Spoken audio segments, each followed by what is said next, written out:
Señores y señoritas, muy pero que muy buenas tardes. Sean todos ustedes bienvenidos y bienvenidas a otra clase de historia, semana 16. Creo que estamos aquí con los chicos del ciclo ordinario de la empresa San Marcos, aula 71, turno tarde.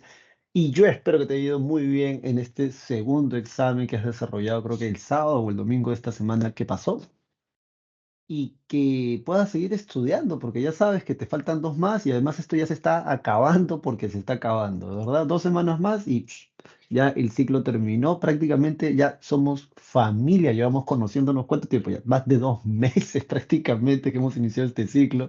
Y bueno, chicos y chicas, espero que estés listo, espero que estés lista para esta clase. Te paso el PowerPoint de esta clase para que lo puedas revisar, lo puedas ver, está bastante interesante, de hecho. Creo que yo tengo que tomar una fotocaptura de pantalla, si no me equivoco. A ver, espérame. Ajá, sí, espérense. ¿Esto cómo va? Esto así. Ajá. Que hayan podido estar estudiando sobre todo, ¿no? Porque ya esto ya se está acabando, ya. Así que dale a ese esfuerzo, a ese impulso, impúlsate a seguir estudiando, porque esto ya está por acabar. Un saludo también para el tutor Luis Miguel, sí, que está por ahí. Muy buenas tardes, Andrés Fernando, que nos está saludando hoy en el chat. Y vamos a iniciar con esta clase, entonces vamos a compartir pantalla. Creo que este es acá sí. Y esto, ajá, este es aquí sí, este es aquí así. Y ya estamos, ya estamos ya. Estamos todos listos. Bien, a ver, entonces. Desde el tercer militarismo, ¿cuántos militarismos hemos tenido? Mira, desde aquí ya dejan de contar.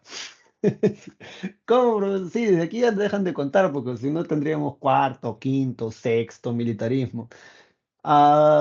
Después de aquí, sí, pues dejan de contar. No, no es broma, dejan de contar, pero ya por ahí iré indicando. Vamos a iniciar la clase de una vez y vamos a aprovechar este material que está bastante interesante. Aunque por lo general ya te he dicho que al menos yo suelo utilizar el... ¿Dónde está esto? Acá está. Suelo utilizar esto que está acá porque, o sea, es que la información es mayor y estar saltando el PowerPoint, o sea, a mí, ¿no? Me interesa explicarte estas cosas. Pero vamos a utilizar el PowerPoint en esta ocasión. Las lecturas las han actualizado, están interesantes. Así que tú por ahí léelas, vacílatelas. Hay una lectura acerca, por ejemplo, de eh, la cifra repartidora, entre otras cosas más, pero vamos a utilizar esto que está acá. Eso que está aquí. Entonces, desde el tercer militarismo al primer gobierno de Fernando Belaúnde Terry. Espero que estés lista, espero que estés listo. Y nosotros nos vamos para acá. Entonces, un poco de contexto. Ya sabes que el crack del 29, o sea, se llama así porque es la caída de la bolsa de valores de Wall Street en octubre de 1929. Pero de todas formas que la gran crisis o la gran depresión que va a tener Estados Unidos y donde se van a arrastrar al resto de países, por lo que ya hemos estudiado en Historia Universal, básicamente se va a sentir en 1930. Porque, o sea, no es que cae la bolsa y ya o sea, al día siguiente todo es un desmadre. No, esto se va dando gradualmente. Además, acuérdate, es 24, 26 de octubre o 24, 28 de octubre, una cosa así, a octubre, noviembre, diciembre, y ahí nomás ya está, ¿verdad?, el año siguiente. Entonces, en este contexto, recuerda, en el caso del Perú, Estados Unidos le corta los créditos, le retira las inversiones, tanto de manera estatal como de manera privada, y además pide que el Perú pague. Esto obviamente producto de la mala gestión que parece suele caracterizar a los gobiernos de turno, hace que rápidamente el país caiga en una crisis, en un proceso inflacionario, hay gente protestando y todo este descontento va a ocasionar la caída del gobierno de Leguía con un golpe de Estado gestado desde la ciudad de Arequipa por Luis Sánchez Cerro. Bien, ahí está, ahí lo tienes en la foto, ahí está. Y bueno, características de este tercer militarismo, dice en pantalla, son gobiernos militares autoritarios con influencia o características fascistas. Bien, o sea, no se les puede decir fascistas al 100%, porque obviamente el fascismo es una ideología que nace, ya sabes, en Europa, nace en Italia, su grado más extremo está en Alemania, Pero te cuento un poco de esta historia.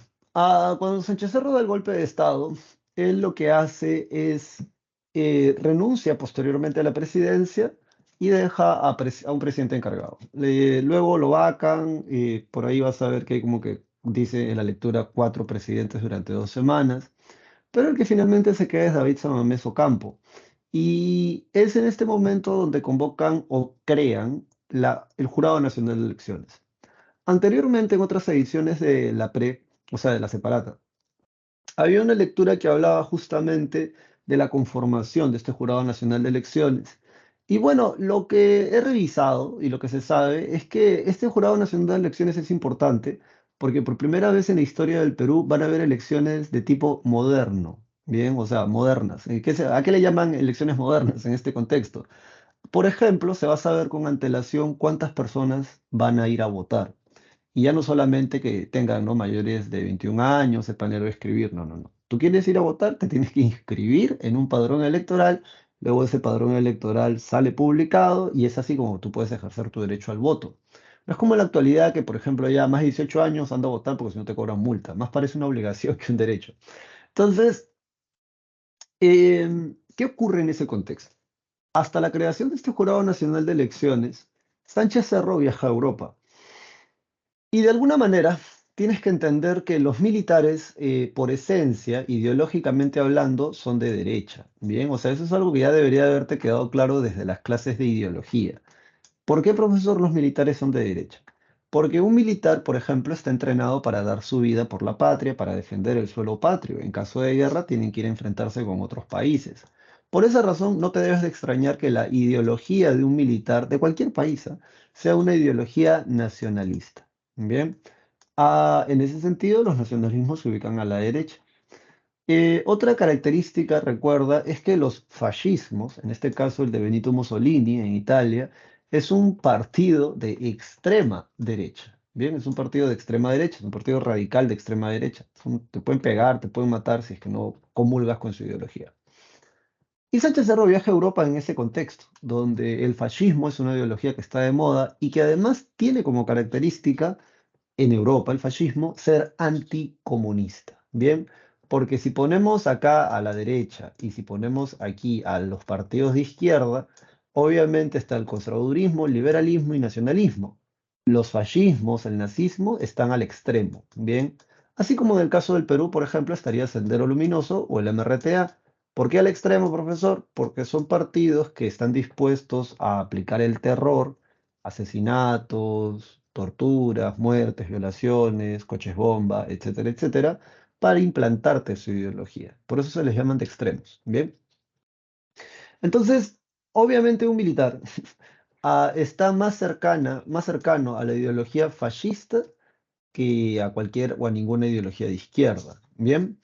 En estos años de acá que figuran en la pantalla, los partidos de izquierda en el Perú principalmente son el Partido Aprista Peruano y el Partido Comunista Peruano. Uno fundado, como ya hemos visto, por Víctor Olaya de la Torre y el otro fundado por José Carlos Mariátegui.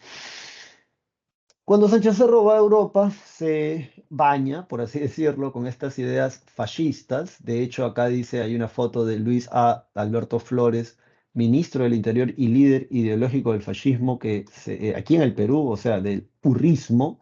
Sánchez Cerro retorna al Perú y funda justamente este partido que se llama Unión Revolucionaria. Como puedes ver aquí en pantalla, tienen un saludo fascista y además usan camisas negras. De hecho, en la separata vas a ver también al mismo tipo haciendo el saludo fascista. Y recuerda que los camisas negras son los fasci di combattimento del Partido Nacional Fascista Italiano, que es el partido de Mussolini. Por otro lado, lo que tenemos es que cuando Sánchez Cerro llega, funda este partido político, tiene el apoyo de la oligarquía y Aya de la Torre, un poco de contexto, durante casi toda la década del 20 se la pasó diciendo que el APRA era el partido de masas y era el partido con más adeptos en el Perú. Eso en parte es cierto. O sea, ¿por qué te estoy contando todo esto? Porque cuando se dan las elecciones de 1931, Aya de la Torre, me imagino, pues estaría casi convencido de que él iba a ganar, ¿no? porque realmente el APRA en esos años tenía mucha gente detrás, o sea, tenía mucha base popular, mucho apoyo de la clase media. De hecho, buena parte de los sanmarquinos en esos años eran apristas. Ahora, aquí hay un detalle que hay que mencionarlo. Ideológicamente hablando, los apristas sí, en efecto, están a la izquierda, pero no están a la izquierda, ojo, por ser socialistas, o por ser marxistas, o por ser comunistas, ¿no? Ellos están a la izquierda por ser un grupo antiimperialista. De hecho, Aya de la Torre así define, digamos, ideológicamente esto del APRA, ¿no? Están en contra del imperialismo, en este caso estadounidense. O sea, un país que a través de contratos, tratados, entre otras argucias más, somete económica y políticamente a un país menos desarrollado, en este caso Perú, entre otros más que en América Latina. Y bueno, cuando se dan estas elecciones, el que gana es Sánchez Cerro. Am, Sánchez Cerro tiene ciertas cualidades que no se van a ver, digamos, en ese siglo no se habían visto antes. Una, por ejemplo, es que es prieto, morocho. En ese sentido, la gente como que lo sentía un poco más cercano, porque no lo veían como un, fenotípicamente hablando, físicamente hablando, como alguien de la oligarquía, ¿no? Un tipo blanco, bastante estirado, o sea, creído, y obviamente mirando al resto de la gente como con cierto desprecio. No, Sánchez Cerro en realidad, físicamente hablando, es mestizo, morocho, si se quiere. Y además, si mal no recuerdo, también habla en quechua. O sea, los discursos que él da llegan a un sector de la población que antes no llegaba a los discursos, salvo en la época de Cáceres. Pero obviamente estamos hablando ya aquí del siglo XX, o sea, de 1900 en adelante. Entonces, de alguna forma u otra, esto le va a granjear. Y además tiene un discurso como, tiene características o influencias fascistas. Tiene un discurso nacionalista bastante interesante desde el punto de vista del discurso, del convencer. Así que él termina ganando las elecciones.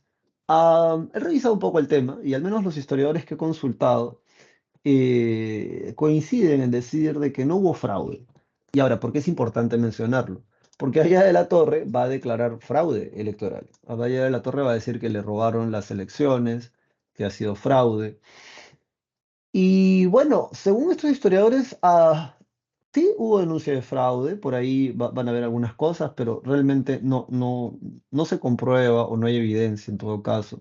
Ellos dicen que no va a haber fraude. O sea, la gente que estudia sobre este tema. Y Aya de la Torre, y aquí viene el detalle, no reconoce la victoria de Sánchez Cerro.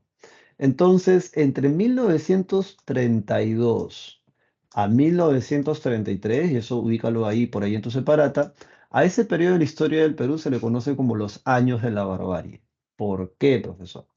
Bueno, porque al Haya de la Torre no reconocer la victoria de Sánchez Cerro, un grupo de apristas radicales, uno de los que más se recuerda es Manuel Barreto, por su apodo el Búfalo Barreto, van a tomar el cuartel del ejército O'Donovan y van a tomar la ciudad de Trujillo. Eso en un momento viene. Para hablar un poco de lo que está aquí en pantalla, hay una depresión mundial del capitalismo, ya sabes por qué, y hay una lenta recuperación, hay un incremento de la intervención estatal. Ahora, esto coincide con dos cosas, ¿eh? Primero, recuerda que la ideología fascista son gobiernos de carácter totalitario, o sea, tratan de controlar todos los aspectos de la vida de una nación o de un país, cuestiones políticas, económicas, culturales, sociales, hasta religiosas, si pueden.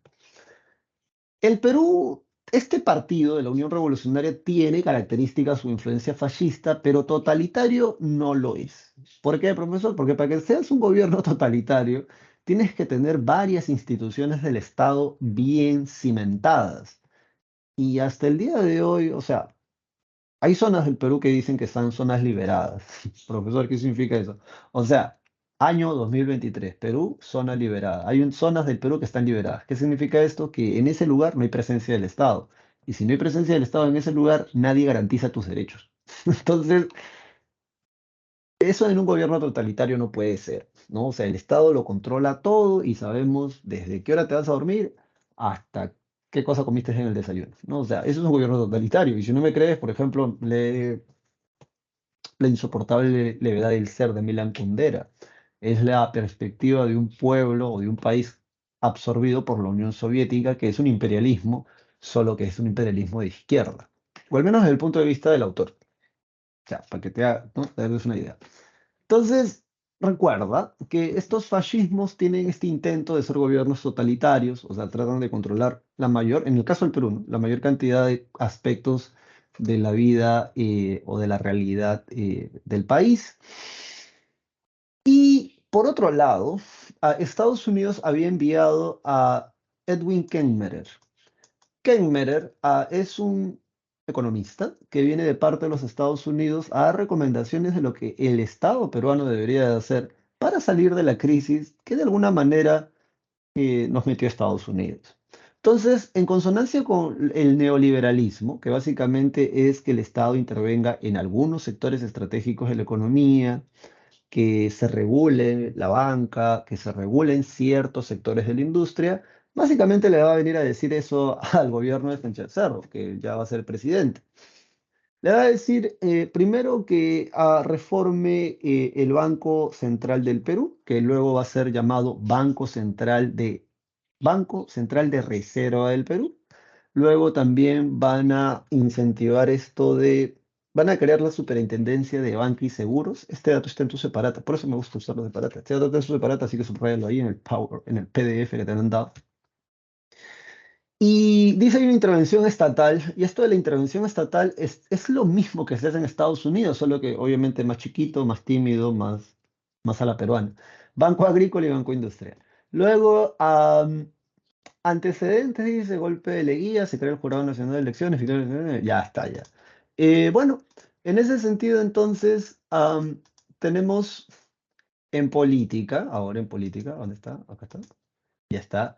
En política, por favor, recuerda esto. Tú estás en el ciclo ordinario. O sea, se supone que todos ustedes están tratando de ingresar a San Marcos por la pre. Entonces, si estás ahí mechando y estás ahí en la carrera, ¿no? Porque hay gente que ya tiró la toalla. Tú no tienes que tirar la toalla, tú tienes que seguir hasta el final. Bien, el deportista, el espíritu del olímpico es llegar hasta el final. ¿Sí? No me interesa qué puntaje tengas. Tú tienes que ya haberte comprometido, hombre o mujer, haberte mentalizado en que saques la nota que saques, tienes que terminar este ciclo. ¿Sí? No seas como esa gente, yo no sé cómo será ahora, pero antes la selección de fútbol, y cuando te digo antes, estoy hablando del año 2003, 2006, por ahí, porque ya después de ahí ya dejé de ver fútbol, o sea, el peruano al menos, salvo que sea un partido muy representativo, ¿no? Pero, o sea, esta mala costumbre, ¿no? De sacar cálculos matemáticos, ¿no? O sea, ¿a quién nos enseñó eso? ¿No? O sea, tú no puedes apostar a ingresar a un mundial porque otro equipo pierde. Tú no puedes apostar a ingresar a un mundial porque en el otro le anularon un gol o por el VAR. No, tú tienes que ingresar a un mundial porque te lo mereces, porque te lo has ganado, porque tienes tanto puntaje que es incuestionable que debes de ingresar a un mundial. No porque el arquero del otro equipo estaba haciendo payasada. No, no. Y la otra mala costumbre es sacar cálculo matemático, ¿no? O sea, sacan los puntajes y dicen, no, ya no, ya no la hago ya, así que me echo para atrás, todos a defender el arco. No, tú no tienes que ser así, tú no tienes que tirar la toalla a mitad de camino. Así como en un partido de fútbol, eso no acaba hasta que el árbitro no pita en el segundo tiempo, tú tienes que ir hasta el final. Bien, ese debe ser tu compromiso, porque si no te vas a acostumbrar a dejar las cosas a mitad de hacer. Y no debes de ser así. En todo caso, recuerda lo siguiente, por eso te lo menciono. La ley de emergencia va a ser esa ley mediante la cual el Partido Aprista y el Partido Comunista Peruano van a quedar fuera de la ley. Bien, eso es la ley de emergencia. Se prohíbe la existencia de partidos políticos con filiación internacional o fundados en el extranjero. Recuerda que el Partido Aprista va a ser fundado en México y el Partido Comunista va a ser fundado en Europa con apoyo de la Tercera Internacional o la Cominter, que básicamente es la Unión Soviética. Luego esta ley pasa a la Constitución. Sánchez Cerro elimina la Constitución de 1920, la elimina y crea la del 33. En esta Constitución del 33, anota por ahí, bueno, está en tu separata, de hecho, se permite a las mujeres votar en las elecciones municipales. En las elecciones municipales se le prohíbe el voto a los militares y a los miembros de la iglesia, cosa que me parece bien, en la actualidad no es así, porque se supone que un militar no debería de tener bandera política ni tampoco un miembro de la iglesia. Al pan pan y al vino vino, denle al César lo que es el César, le a Dios lo que es de Dios. Y lo otro es que se prohíbe justamente la existencia de partidos políticos con filiación internacional. Bueno, también se cierra la Universidad de San Marcos, hasta donde tengo entendido, porque decían que había mucha gente de izquierda, mucho rojo, y ya sabes, esos son de derecha, características, influencia fascista, o sea, están en contra de los socialistas, comunistas, anarquistas, de los apristas también. Y bueno, en ese contexto, Am, en 1932 se captura un grupo de radicales apristas, captura el cuartel O'Donovan. Esto dio origen a la rebelión de Trujillo. Los apristas capturaron el cuartel, la prefectura y la cárcel de la ciudad. La represión fue dirigida por la Guardia Civil, que vendría a ser la policía en la actualidad, y la Fuerza Aérea. Dato curioso, el Perú durante el gobierno de Sánchez Cerro debe de haber sido el primer país en el continente americano en bombardear una de sus propias ciudades. En el caso de Europa creo que es Guernica, de ahí viene la pintura de Picasso, es España. O sea, es rochoso. Bien. O sea, una cosa es que te caigas a tiros de tú a tú con alguien, digamos, en el mismo plano, aún cuando esté en un edificio, un tercer, cuarto piso. Otra cosa es que te caigan a bombazos desde el cielo. Los apristas se rinden, los militares entran, y como dice aquí, ocurre luego lo que es la conocida como la masacre de Chanchán. Los presos apristas fueron trasladados detrás de los muros de la ciudadela de Chanchán, que ya sabes que es capital de los Chimú, y van a ser fusilados en masa. Dice aquí, esa es solo de la para salvadora del Perú, esa es la frase adjudicada al militante aprista Carlos Philip, que antes de morir fusilado dijo, solo Dios salvará mi alma, solo el aprismo salvará el Perú. Wow, toda esa gente ideologizada. La expresión se convirtió en el lema del partido. Según la idea de la Torre, van a ser más de 1000 fusilados los apristas. Según los militares, van a ser poco más de 100. Según Jorge Basadre, van a ser como que entre 400 o 500. ¿Cómo Jorge Basadre determinó esa cifra? Porque por las denuncias de desaparecidos en Trujillo. O sea, la cantidad de denuncias de desaparecidos, plan 3, 400, 500 puntas, muy probablemente esa fue la cantidad de gente fusilada o asesinada. El caso es que luego se van a vengar. Bien, para muchos esa venganza ocurre con el asesinato en el hipódromo de Santa Beatriz, en la actualidad Campo de Marte, por un militante aprista llamado Abelardo Espinosa Leiva. Este tipo, aprovechando que Sánchez Cerro estaba en su auto, pasando revista. Profesor, ¿qué significa eso? O sea, pasar revista en el argot militar, en el lenguaje militar, es cuando un coronel, un general, verifica que los soldados tienen todo lo necesario para ir y cumplir una misión o irse a una batalla. ¿A qué batallas iban a ir esos soldados que estaban desfilando frente a Sánchez Cerro? A los vecinos del Perú, de la ciudad de Leticia, le piden al gobierno de Sánchez Cerro que él reintegre Leticia y el trapecio amazónico al Perú. De hecho, en la ciudad de Leticia habían habitantes peruanos. Estos habitantes se van a rebelar y van a expulsar a las autoridades colombianas del lugar. El día del asesinato de Sánchez Cerro, ese destacamento militar iba a ir a Piura y de Piura se iban a trasladar a Leticia para tomar posesión efectiva del lugar o iniciar una guerra con Colombia. Esto se va a impedir producto del asesinato, porque es un tipo que sale de entre las filas, le cae a tiros a Sánchez Cerro y luego los militares, o sea, todos estaban armados hasta los dientes. Es un desfile militar. Así que cuando este tipo le cae a tiros a Sánchez de Cerro, los militares le caen a tiros a él, y ahí se descubre que tenía afiliación aprista. Y bueno, a esos años entonces, entre los años de 1932 al 33, en historia del Perú se le conocen como los años de la barbarie, que va a ser la represión, la lucha y asesinatos de apristas entre militares y apristas y viceversa. Dice aquí, el incidente de Leticia amenaza una guerra con Colombia. Y bueno, lo que ocurre es que este destacamento militar, producto del asesinato, ya no sale de Lima y el siguiente presidente, que también es militar, lo que hace es ratificar el tratado Salomón Lozano. Bien, y es así como llegamos al segundo gobierno de Óscar R. Benavides. Paz y concordia va a ser el lema de su gobierno. En el 34, 36 convoca elecciones, pero ante el temor de que Haya de la Torre gane las elecciones, va a anularlas y se va a quedar como presidente hasta el 39. Bien, acuérdate del lema. Este lema dice, acuerda con Colombia, y hay un acuerdo con Colombia de que ya Leticia es para ellos, y va a dar la ley de amnistía y política interna. Recuerda lo siguiente, bien, la amnistía la da el Congreso a un grupo de personas que tiene un juicio abierto.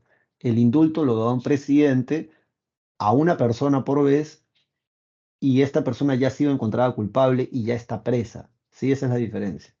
De esta amnistía se quería dar amnistía a aquellos que habían sido detenidos por la ley de emergencia durante el gobierno de Sánchez Cerro. Se declaran nulas las elecciones en 1936. Puedes anotar aquí ante el temor de que los apristas, Haya la Torre llega al poder. De hecho, el rumor que hay, o sea, esto lo registran, de hecho, algunos historiadores, es que los militares van a jurar no permitir que un aprista llegue a la presidencia del Perú por el asesinato de Sánchez Cerro. También durante el gobierno de Sánchez Cerro, por cierto, se crea este. Durante el gobierno de Sánchez Cerro se da la ley del matrimonio y divorcio y durante el gobierno de Óscar Hernández se impone el código, se crea el Código Civil, que es para garantizar justamente las libertades individuales, clase de educación cívica. El historiador José de la Ribagüero es nieto del primer presidente del Perú. Por ahí he encontrado algunas opiniones de él sobre su abuelo, porque ya sabes que su abuelo finalmente queda en la historia como un traidor a la patria. Dice, tras el fracaso de las negociaciones promovidas por el gabinete Prado, el presidente designó a José Larribagüero Premier y reiniciar la persecución contra el APRA. Ya está. Luego de esto, en economía hay una reactivación económica de las exportaciones, el algodón, la pesca y la minería. En las medidas sociales se crea el ministerio, se crea la cartera, o sea, se crea el cargo. Bien, eso anótalo por ahí en tu separata. Se crea el cargo de ministro de Educación, de Salud y Trabajo, así como Asistencia Social, porque los edificios de salud, de educación y trabajo se crean en la época de Odría, así que no te vayas a confundir. El cargo se crea en este gobierno, que es más un gobierno militar. También se crea el Seguro Social Obrero. En obras se construye la carretera panamericana como un pacto internacional, porque tienes que entender pan, todo, América. La carretera panamericana, aunque tú no lo creas, es una carretera que une a todos los países del continente americano. Trasladándote por la carretera panamericana, si bien te vas al norte o al sur, puedes llegar a cualquier país de este continente. Bien, y la carretera central, que hasta el día de hoy es la carretera que abastece de productos que vienen de la sierra a Lima. El hospital obrero se construye o se le da la dirección a Guillermo Almenara, que es un médico sanmarquino, y por esa razón luego el hospital obrero va a pasar a llamarse Hospital Guillermo Almenara. El Palacio de Gobierno se quema y lo van a terminar construyendo, y el Palacio de Justicia también se construye durante el segundo gobierno de Óscar R. Benavides.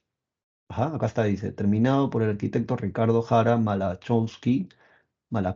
En 1938 destaca el lujo y la elegancia. Ya, ahí está, Palacio de Gobierno Peruano. Dicho esto, en 1939 él deja el poder y convoca elecciones. Para esto ya el partido civil se ha reorganizado, o sea, se han organizado mejor, y va a ser justamente Manuel Prado Ugarteche, acuérdate de esto, primer gobierno, el que va a ganar las elecciones. Como ya te había dicho antes, para las revoluciones liberales europeas del siglo XIX, cuando tú escuches el término primavera es porque es un periodo donde hay respeto a los derechos civiles o donde la gente exige más derechos civiles.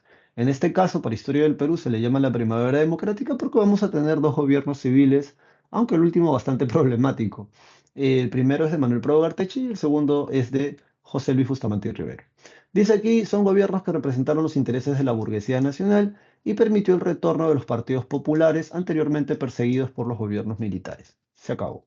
En el contexto internacional, aunque Perú se declara neutral en un principio en la Segunda Guerra Mundial, para poder, hay una versión que dice que Perú para poder formar parte de la Organización de las Naciones Unidas, más conocida por los amigos como la ONU, era un requisito declararle la guerra a los países del eje. Entonces, faltando 2 semanas para que termine la Segunda Guerra Mundial, Perú le declara la guerra a Alemania, a Tokio y a Italia y ya, pues, ¿no?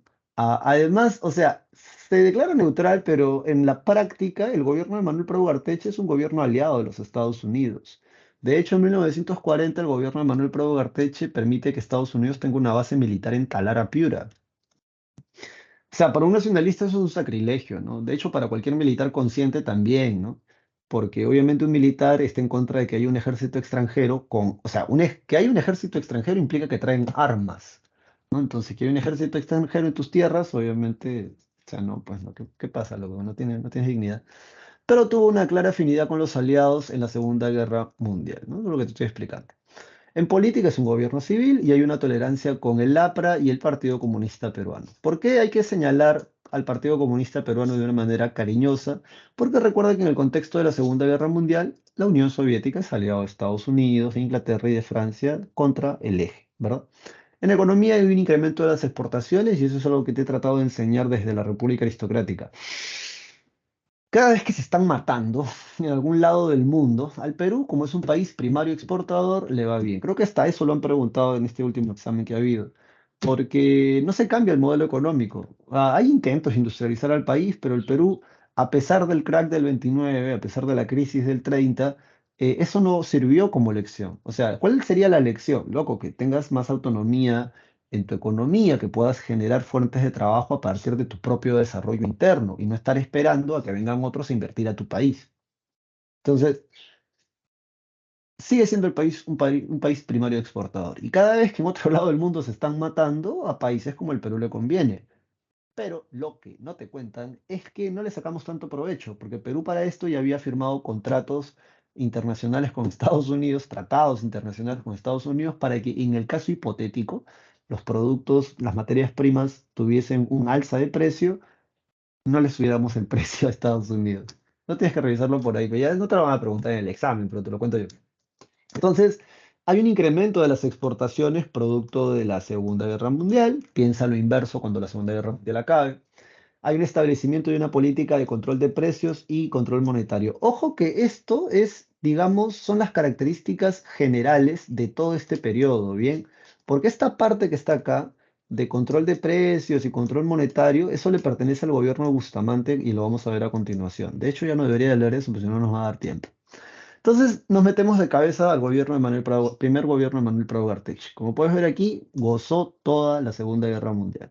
Hay una alianza o tolerancia con el Partido Comunista Peruano por lo que te estoy diciendo. Se legaliza la acción sindical, o sea, ya hacer una huelga no va a ser ilegal, es una parte de una forma de cómo tú puedes protestar ante una empresa que por ahí está vulnerando tus derechos o no te quiere dar derechos laborales.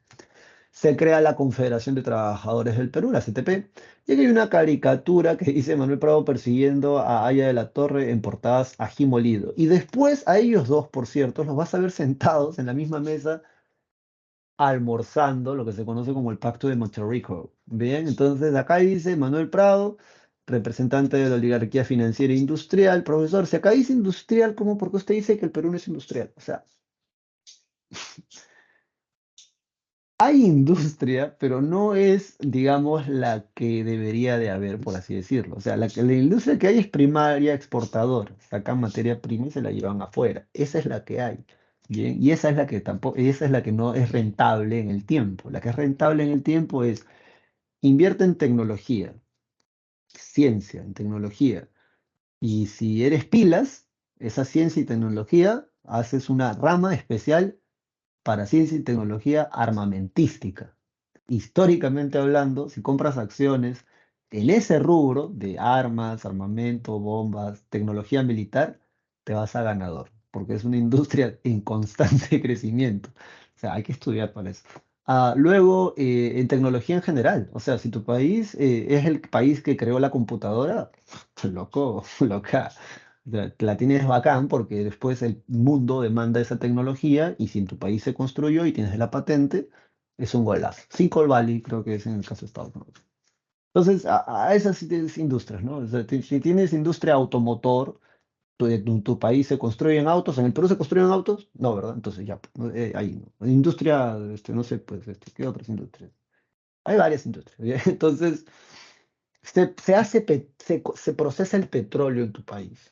industria petrolera. Se procesa el petróleo, se convierte en gasolina y de ahí lo venden al mundo. No, se extrae el petróleo del Perú, pues, ¿no? Entonces, igual acá te explico eso porque hay gente que a veces dice, profesor, pero si hay promoción de ley industrial y usted dice que no hay, sí, pero es el primario exportador.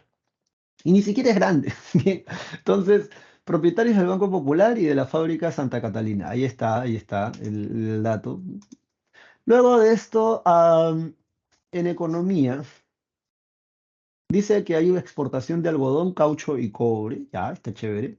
Se crean las corporaciones de desarrollo. Ya, estas corporaciones de desarrollo, lo que de repente vale la pena que conozcas es que se crean luego de esto, ¿bien? Que es la guerra con Ecuador. Oh, Ecuador, Ecuador, Ecuador.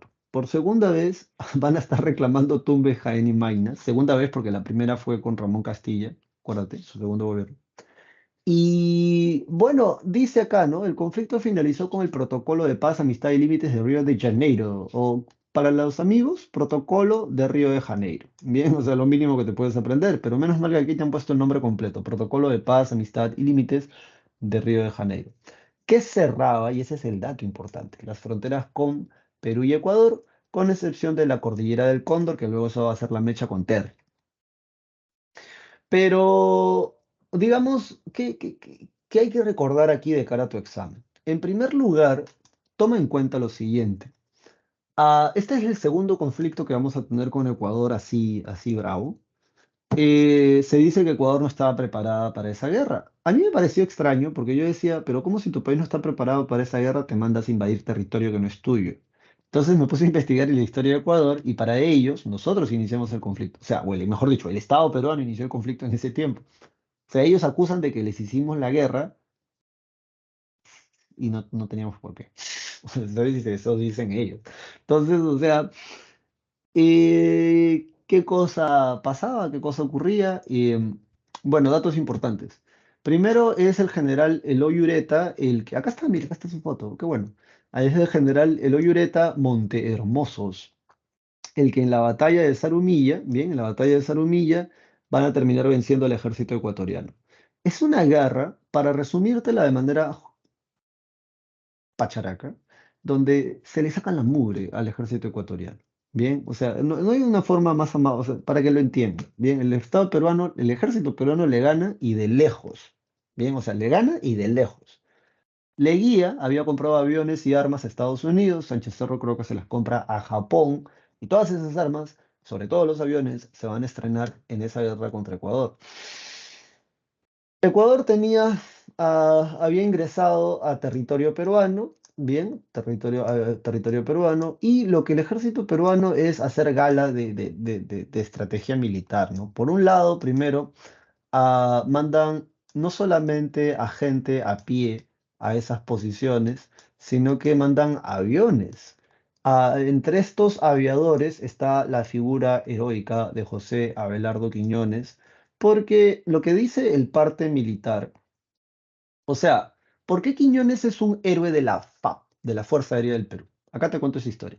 Porque dice el parte militar que había una batería, y esto es muy probablemente un buen ejemplo de una batería. Una batería, ya te enseñé, es un lugar desde donde se defiende una posición estratégica en un campo de batalla. Por lo general ponen sacos para, ya sabes, amortiguar las bombas o las balas que te puedan meter en el conflicto. Recuerda que con Galvez eran sacos de pólvora. Entonces dice el parte militar que Quiñones observa que hay una batería muy cerca de donde el ejército a pie estaba yendo en esa dirección. Entonces Quiñones desciende con el avión para caerle a tiros a la batería. Obviamente la batería ecuatoriana le responde y Quiñones se eleva por segunda vez y dice que va a descender de nuevo. Es en el segundo descenso donde la batería ecuatoriana daña el avión de Quiñones, daña el fuselaje y ambos ejércitos coinciden en decir que Quiñones tranquilamente pudo saltar del avión. De hecho, se sabe que era primero en su promoción de salto en paracaidismo, o sea, era el que sacó mejor nota. Pero que si lo hacía, el avión se iba a perder. Tienes que estar un poco en consonancia emocional con lo que pasa ahí, ¿no? Si alguna vez has jugado algún juego en red colectivo, o si alguna vez has jugado un partido de fútbol o de vóley, donde donde tuviste que sacrificarte por tu equipo, ¿verdad? O sea, si es un juego virtual, por lo general es que dejar que te maten, dejar que te peguen. Si es un partido de vóley o es un partido de fútbol, dependiendo de la situación.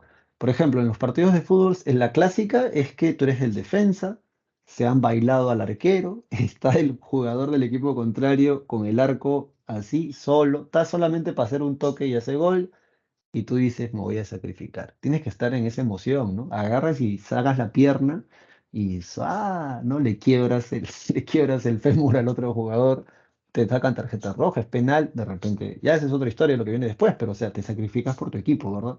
En el caso del vóley a veces es lanzarse, ¿no? Así, ¡zas! No importa que te raspes todo el cuerpo, la cara, que te estrelles contra un poste, pero tú te lanzas para evitar que esa pelota toque el piso y hagan un punto, ¿verdad? Entonces, Ah, imagínate ahora, si has pasado por esas emociones, imagínate en un contexto de guerra. Los militares están entrenados para eso. Quiñones lo que decide es llevar su avión y estrellarlo directamente contra la batería ecuatoriana. Al estrellarlo, lo que va a hacer él es inutilizar esa posición ecuatoriana y el ejército de a pie puede tomar posesión de ese lugar. Luego de la batalla de Sarumilla, entonces hay una victoria de el ejército peruano. Otra cosa que esto es un rumor entre los militares, creo que por ahí lo he leído, si lo vuelvo a conseguir en el libro, paso el dato, porque, o sea, se dice que el Tercer Reich, o sea, el Sacro Imperio Romano Germánico, el Tercer Imperio que va a fundar Hitler, le va a mandar una carta de felicitación al ejército peruano, porque en la Blitzkrieg, no sé si ustedes recuerdan que pasa la Luftwaffe, ¿verdad? Pero detrás pasan aviones y sueltan paracaidistas por detrás de las líneas enemigas. Y son paracaidistas con armas, ¿bien? Entonces, aunque tú no lo creas, el ejército peruano durante esta guerra va a soltar a soldados peruanos por detrás de las líneas ecuatorianas. Y tú ya sabes qué te pasa cuando te agarran por delante y cuando te agarran por detrás, ¿verdad? Van a perder esa guerra. Van a perder esa guerra. El historiador Persicayo cuenta que tranquilamente el ejército peruano, de hecho, tenían la intención de llegar hasta Quito, que es la capital de Ecuador, pero que el embajador de los Estados Unidos en el Perú le va a pedir a Manuel Prado Garteche que no permita que el ejército llegue hasta Quito. Bueno, razón tampoco, no sé, sus razones tendría, pero históricamente hablando, cada vez que un ejército extranjero llega a una capital es para hacer desmadres. Lo sabemos nosotros por historia. Lo que sí no permitió el ejército peruano fue abandonar territorio ecuatoriano hasta que ellos no reconocieran que Tumbes, Jaén y Maynas era peruano. Por eso es tan importante esta guerra, porque en esta guerra van a haber cuatro países garantes. Estos países son, a ver, te los leo, así que está en tu separata, de hecho. Estos países son Estados Unidos, está, de hecho, Estados Unidos, Brasil, Argentina y Chile. Delante de estos representantes de estos países, los representantes de Ecuador en el protocolo de Río de Janeiro reconocen por primera vez que Tumbes, Jaén y Maynas es del Perú. Por eso es tan importante esta guerra. Bien, luego el ejército ecuatoriano devuelve los restos de Quiñones y Quiñones pasa a ser un héroe, ¿no? Porque pudiendo haber salvado la vida, él prefirió inmolarse por por poner su grano de arena, ¿no? En esa batalla que finalmente termina ganándose. Dicho esto, vámonos más adelante. Y bueno, luego llega el gobierno de José Luis Bustamante y Rivera. Un poco de contexto. Am, los grupos políticos de centro y de izquierda en el país, principalmente el APRA, cuando digo de izquierda, no querían que de nuevo alguien del partido civil, de la oligarquía, ya sabes, la gente más rica y pudiente del país, vuelvan a ganar las elecciones. Entonces ellos necesitan un candidato. Y al candidato lo van a encontrar en Bolivia. El embajador del Perú en Bolivia era el abogado José Luis Bustamante Rivera. Él es convocado a liderar el Frente Democrático Nacional, que como dice aquí, es una alianza de partidos políticos y agrupaciones civiles antioligárquicas, donde la fuerza hegemónica fue el APRA, promoviendo la candidatura de Bustamante. Entonces, se puede decir que si Bustamante gana las elecciones es con apoyo del APRA, porque en esos años realmente tenían bastante gente. Ahora bien, el problema está, y esto piensa durante todo este proceso. Bueno, de hecho acá hay una caricatura, o no, a ver, esta caricatura que representa. Ah, no, no, no tiene nada que ver, pero a ver, este no sé quién es. Ah, lo que sucede es que cuando Bustamante gana las elecciones, en su discurso él va a decir que él va a gobernar para todos, no solamente para un partido político. El detalle es que también, y eso anótalo por ahí porque eso ni siquiera es tanto separata, pero sí vale la pena que lo anotes porque es importante para que entiendas el contexto de este gobierno, es que va a ser la primera vez, escucha bien, va a ser la primera vez en la historia del APRA que van a llegar al poder, porque no llegan con el nombre de APRA, pero los congresistas, que además van a ser mayoría, eran apristas, ¿bien? Entonces, durante el gobierno de Bustamante, el Congreso era mayoritariamente aprista. ¿Qué significa ser mayoría en el Congreso? Significa que tú puedes derogar o puedes imponer leyes, ya que eres mayoría, no necesitas preguntarle a nadie. Y lo que va a hacer el Congreso aprista es tratar de someter al Poder Ejecutivo desde el Congreso, que en mi opinión es algo que más o menos ha estado pasando en el Perú desde el año 2012 en adelante. Desde el año 2012 en adelante hemos visto cómo desde el Congreso, porque no ha ganado el candidato o la candidata de su preferencia, han tratado de ser un Congreso obstruccionista, que en vez de viabilizar el país en tantas cosas que hay que hacer, prefieren estarse peleando entre ellos y, por ejemplo, anulando reforma tras reforma. Esto, por ejemplo, la reforma universitaria es grave, porque hay razones para que exigir que haya calidad académica, hay buenas razones para exigir que universidades, en su mayoría privadas, cierren, pero ahí los ves echándose para atrás todo proceso de cambio, solo porque algunos tíos, además bastante viejos, no les conviene porque afecta su bolsillo. Y eso sí está bastante malo, eso sí está bastante trágico. Pero eso es lo que ocurre. Bien, desde el Congreso, el aprismo, en estos años, estamos hablando de estos años, es la primera vez que llegan al poder, son mayoría, y además tratan de gobernar el país desde el Congreso. Entonces, ah, ¿qué hay aquí? Primero, comienzan a dar una serie de leyes de carácter populista. ¿Qué significa esto de leyes populistas? Porque no va a ser la primera ni la única vez que lo escuches. Una ley populista, en términos del argot político y de gobierno, es cuando, por ejemplo, el Estado te da pescado, te da leche, te da comida, te aumenta el sueldo, pero no saben eh, cómo van a reponer ese dinero. Y ya te enseñé, ¿te acuerdas? El BCR emite billetes y monedas porque hay cierta cantidad de oro o de plata que respalda el valor de esas impresiones, de esos billetes, que no es sino una representación del oro y la plata que hay en el BCR. Pero ¿qué pasa si te empiezas a gastar el oro, la plata, los dólares de las arcas del Banco de la Nación? Esos billetes que emitas no van a tener valor. Entonces, durante el gobierno de Bustamante, el Congreso, mayoritariamente aprista, van a comenzar a dar una serie de leyes que en apariencia son buenas. Le suben el sueldo a los policías, le suben el sueldo a los profesores, congelan el cambio del dólar, comienzan a dar subsidios de alimentos para que las clases populares puedan acceder a estos alimentos a un menor precio. Y es allí donde el partido Alianza Nacional, que es ahora así como se llama la gente de la oligarquía, con Pedro Beltrán y otra mancha más, van a comenzar a preguntarle a Bustamante, oye, loco, ¿tú no te das cuenta de lo que están haciendo todos estos tipos? Están que se gastan el dinero del banco y no sabemos cómo se va a reponer eso. Y además, cuando eso ocurra, eso va a generar un proceso de inflación o devaluación monetaria. Entonces, Bustamante lo que hace es el receso.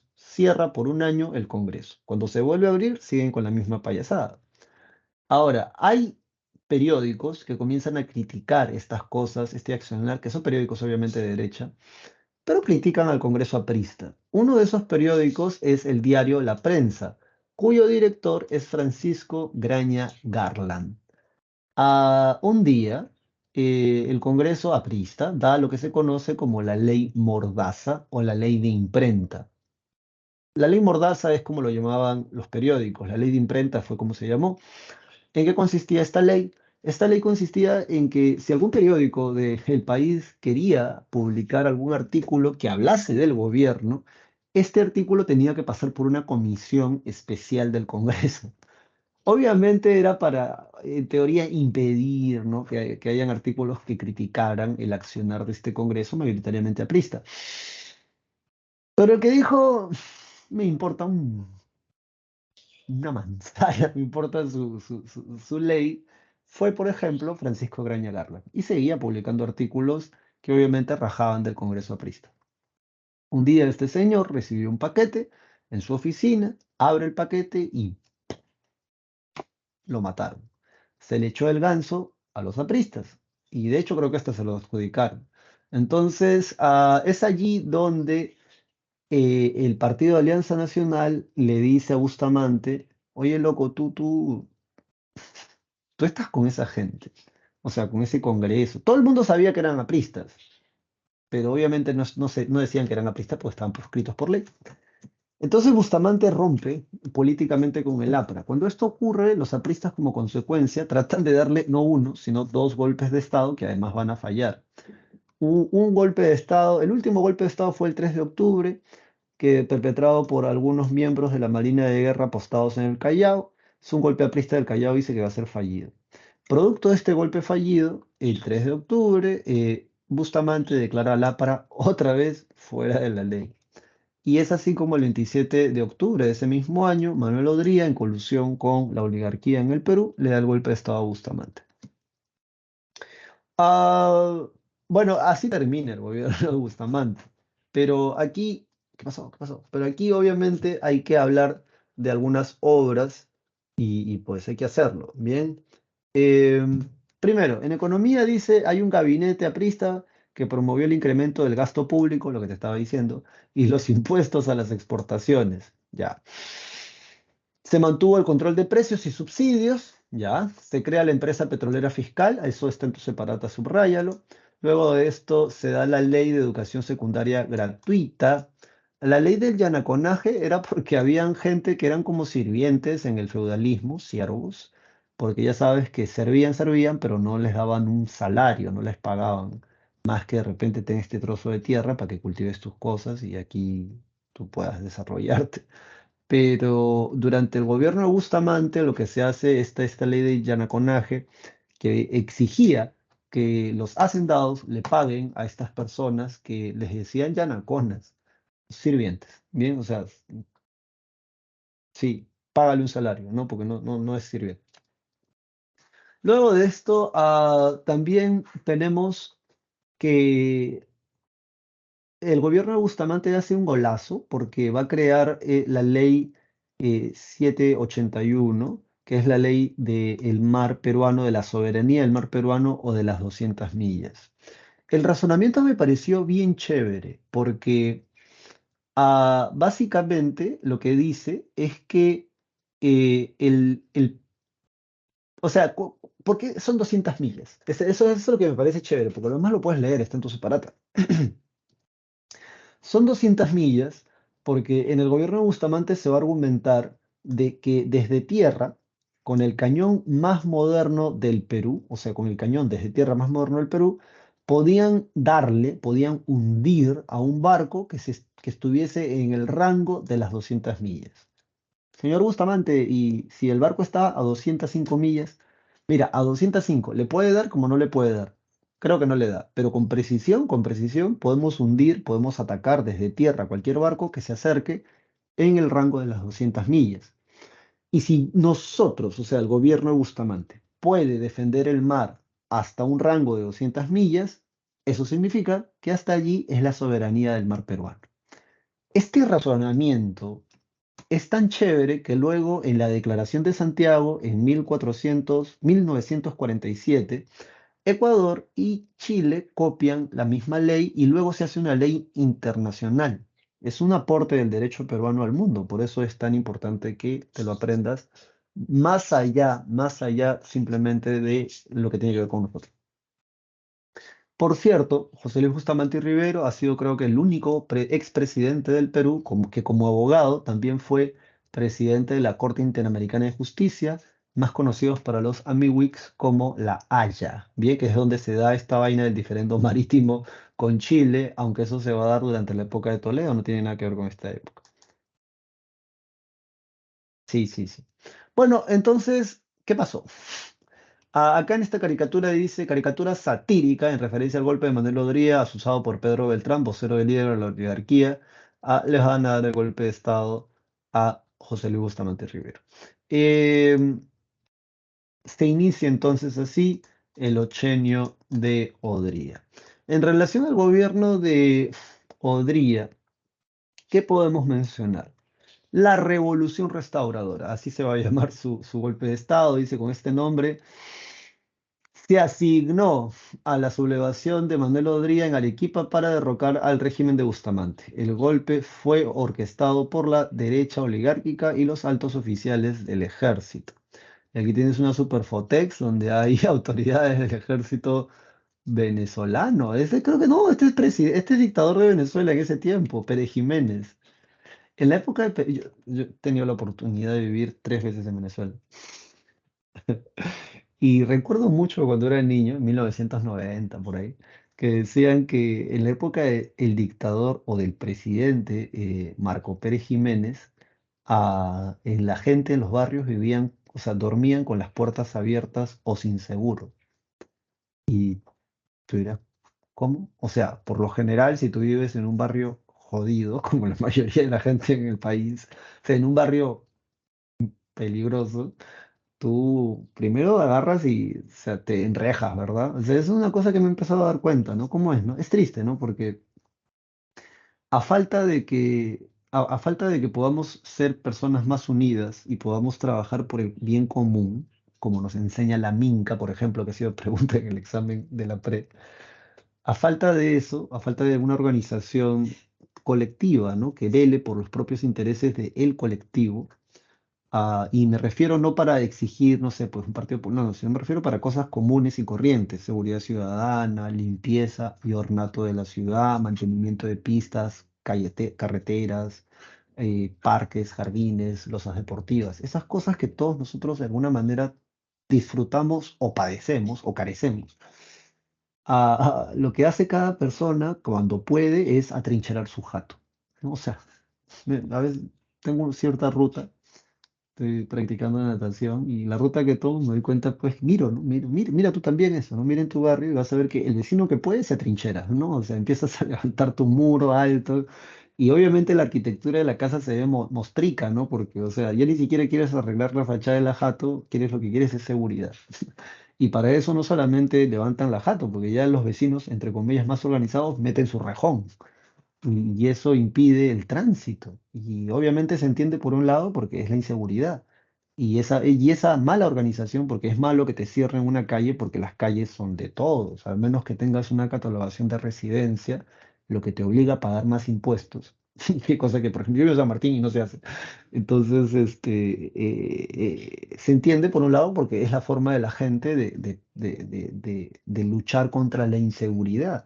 Inseguridad que se da por otros factores como por ejemplo una mala gestión de lo que es la seguridad ciudadana, tanto a nivel, primero a nivel policial y luego a nivel serenazgo. ¿Para qué están si no pueden, o sea, evitar un robo, ¿no? En donde vivo, cada ciertas semanas hay un robo en la mañana o en la noche. Entonces, la gente lo que hace es hacer lo que mejor puede, atrincherarse o cerrar las calles. Y es malo porque si hay, por ejemplo, o sea, espero que no le haya pasado a nadie, ¿no? Pero, por ejemplo, tiene que venir la ambulancia porque le está dando un infarto a alguien o ocurre una emergencia médica. La ambulancia no puede entrar a la calle porque está enrejada o hay una tranquera.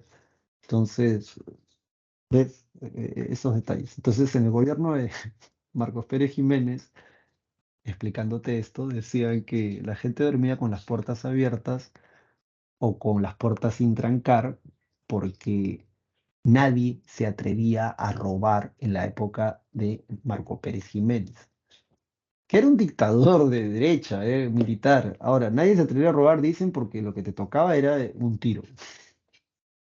Así dicen, ¿no? Entonces, o sea, yo no sé, yo era niño y escuchaba ese rumor.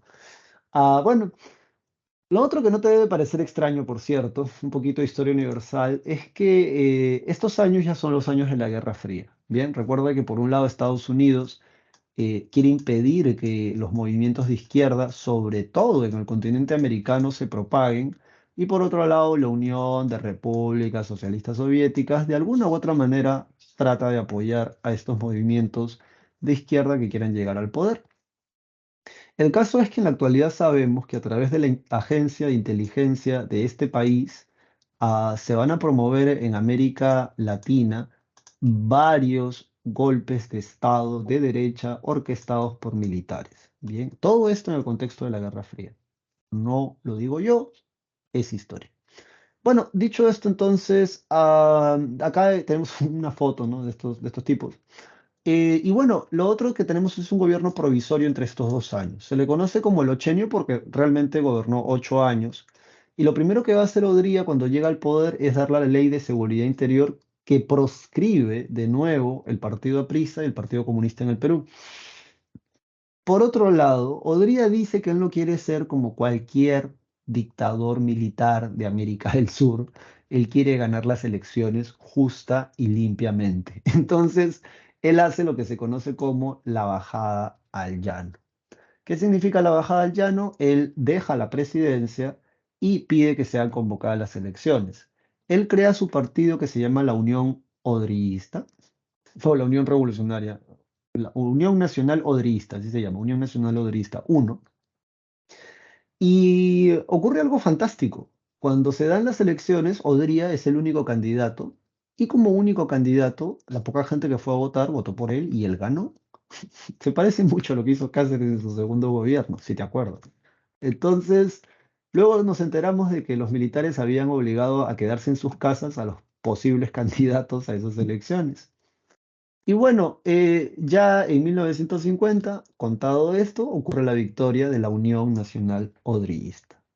Otro dato que se ejemplifica en esta caricatura es que Manuel Odría dice está persiguiendo allá de la Torre, que de cabeza se está metiendo a la Embajada de Colombia y que se quedó ahí, creo que por 5 o un poquito más de 5 años. Como profesor, o sea, durante todo este gobierno, Aya de la Torre tuvo que quedarse dentro de la Embajada de Japón porque lo estaban persiguiendo para meterlo preso. Algunos dicen que para matarlo. ¿Qué importa? Después los vas a ver a él, a ellos dos, a Manuel Prado Garteche, sentados en la misma mesa. Ahí, ahí te lo voy a mencionar ahorita.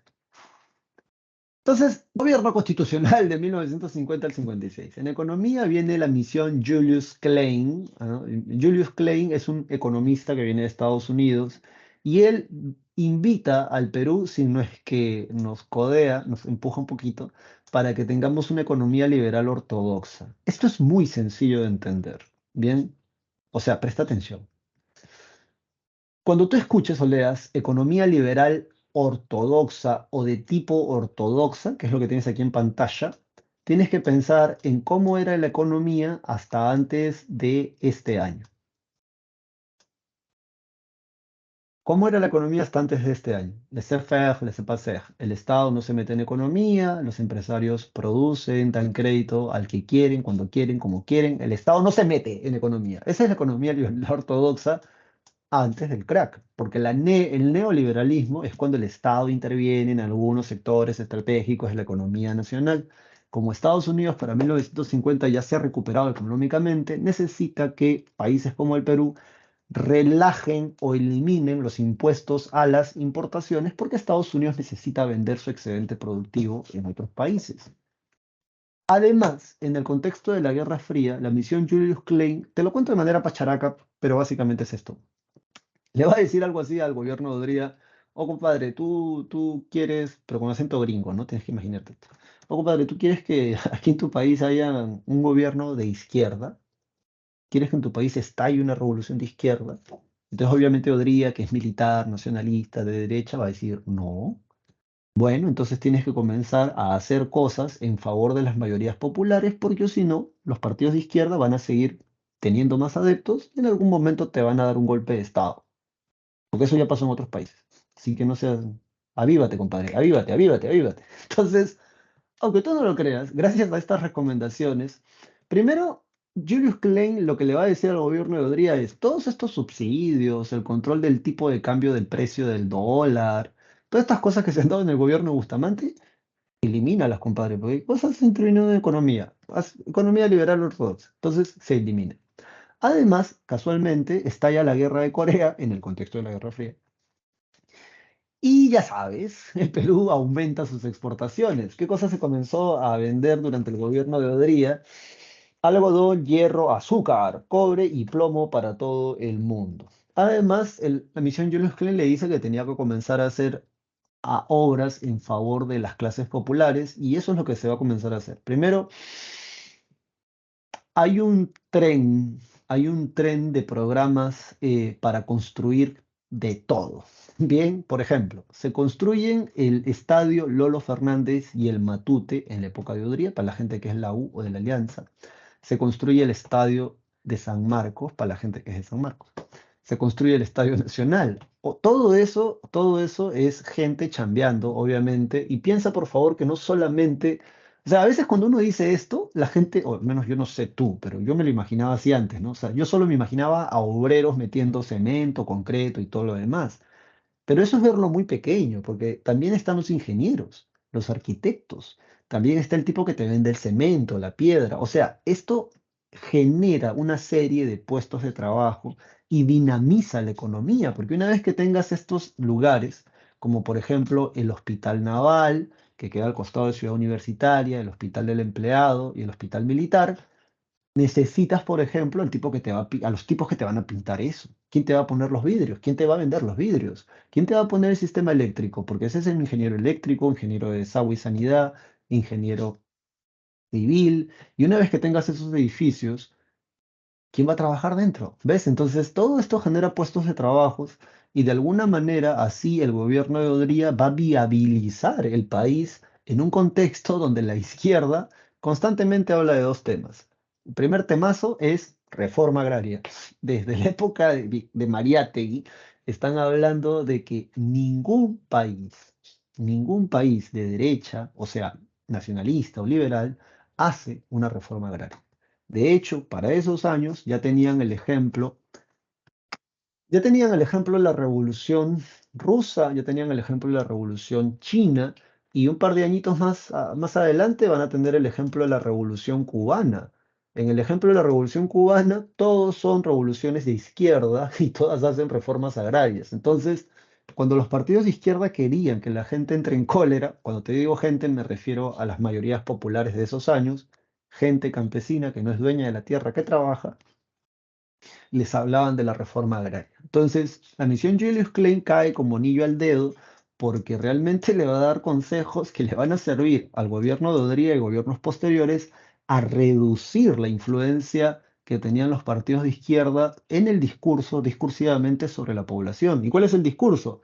Hay que hacer la revolución, porque reforma agraria no te van a dar. Luego, entonces, esto que se va a dar es que se van a crear las grandes unidades escolares, el GU, o sea, hay GU, no sé, no se les ocurrió mejor forma de abreviarlo.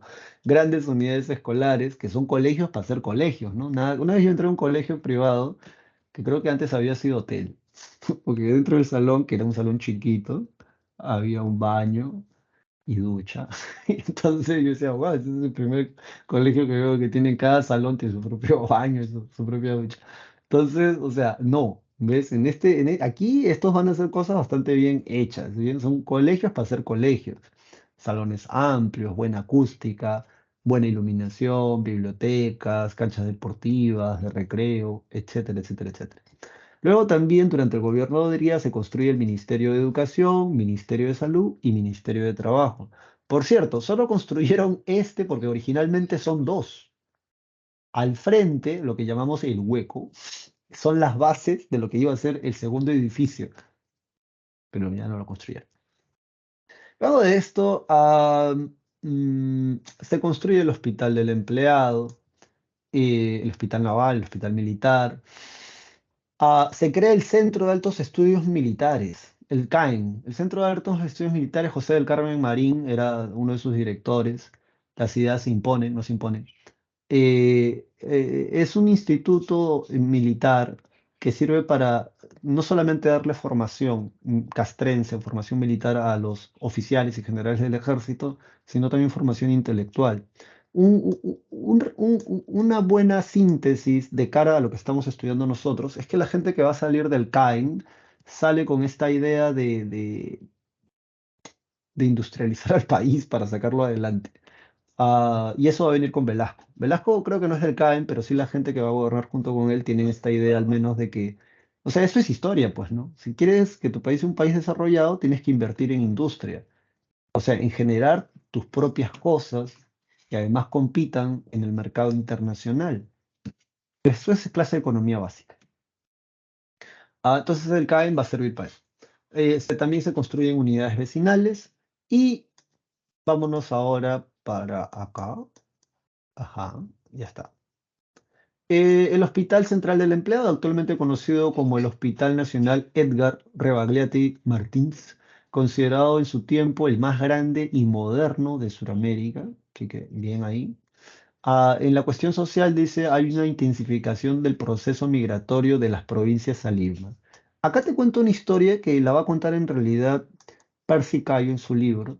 Y Percy Cayo dice, ¿no? Que sí, esta va a ser la primera vez que en Mancha va a venir harta gente de provincia a las ciudades de la capital, sobre todo a Lima.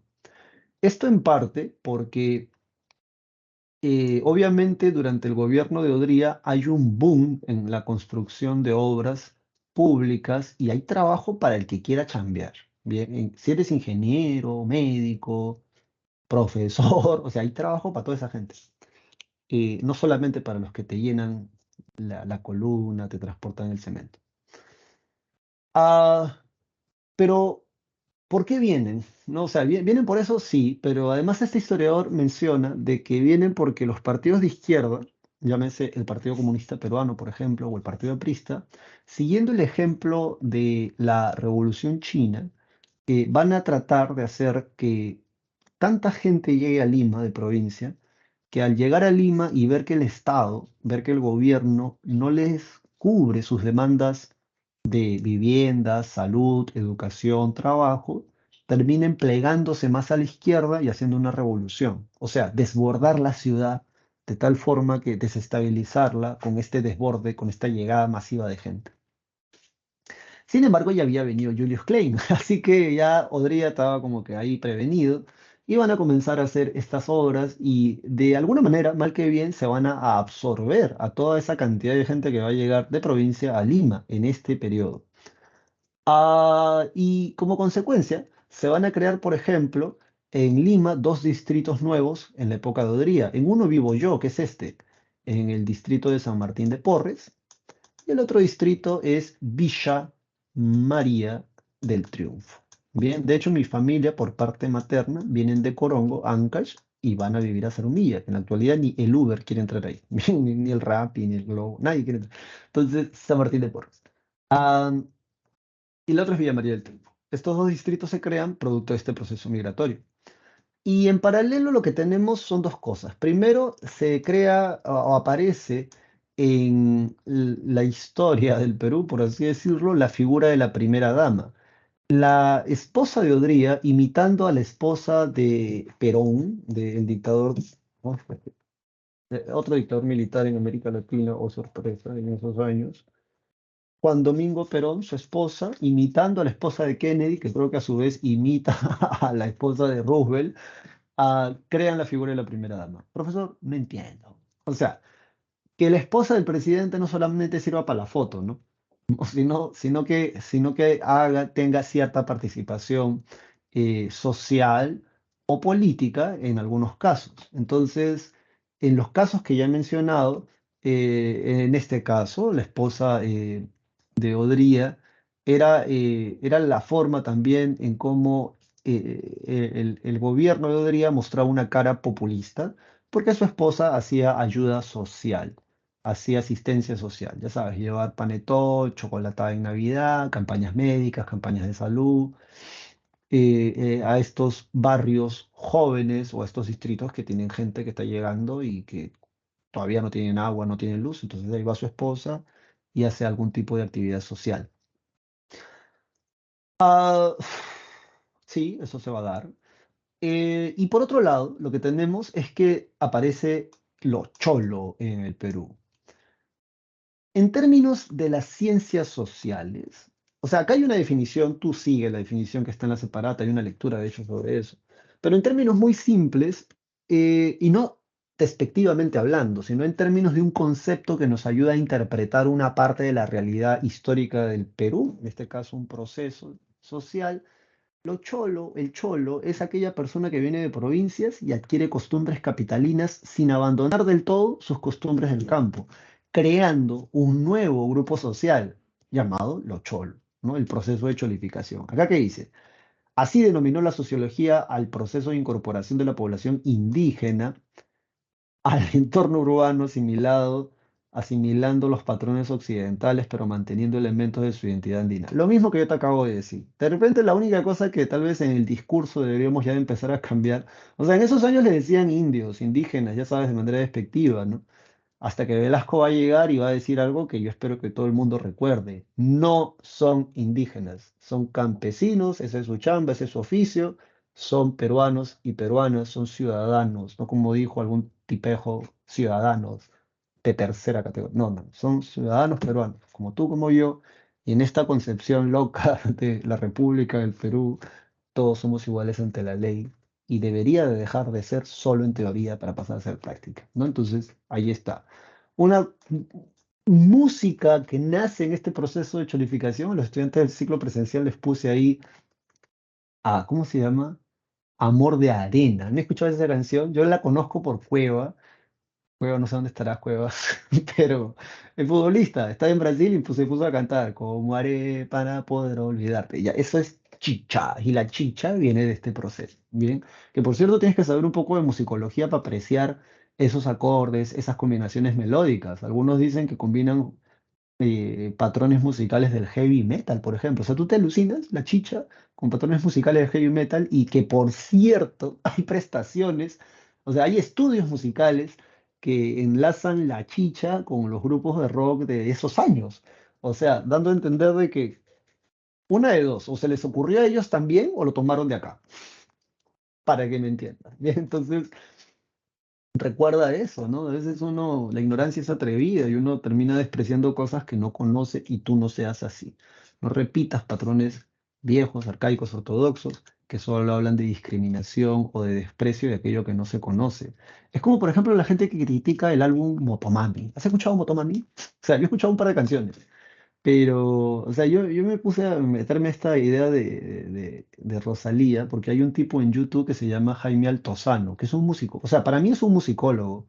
El pata te desgrana las canciones. El primer video que vi de él fue porque hizo un análisis del opening de el anime de culto en la actualidad, porque yo crecí viendo eso prácticamente, que fue Evangelion Neon Genesis. O sea, bastante interesante, bastante loco y friki, como eran la mayoría de los adolescentes en esa época, y su opening es una cosa preciosísima. A mí me gustaba mucho, yo me la sabía en guitarra, me he olvidado los acordes. Pero Jaime Altozano hace un análisis de eso, y posteriormente hace un análisis del álbum Motomami. Cuando yo escuché el análisis, yo dije, wow, o sea, esto es más que reggaetón. O sea, esto no es reggaetón, en realidad esto es otra vaina, que realmente se aprecia si te lo dice alguien que ha estudiado música o que conoce esas cosas. Entonces tú, por favor, no seas como las generaciones pasadas, o de repente mi generación, que decían, ay, no, esa música, ¿no? Que es, no, o sea, no, lo coloca. Tú vives en una generación y tienes acceso a toda la música. En la época de ellos solo tenías plata muy probablemente para escuchar uno o dos grupos musicales. En la actualidad te aburres de escuchar tantos grupos musicales nuevos, pero en ese tiempo no era así.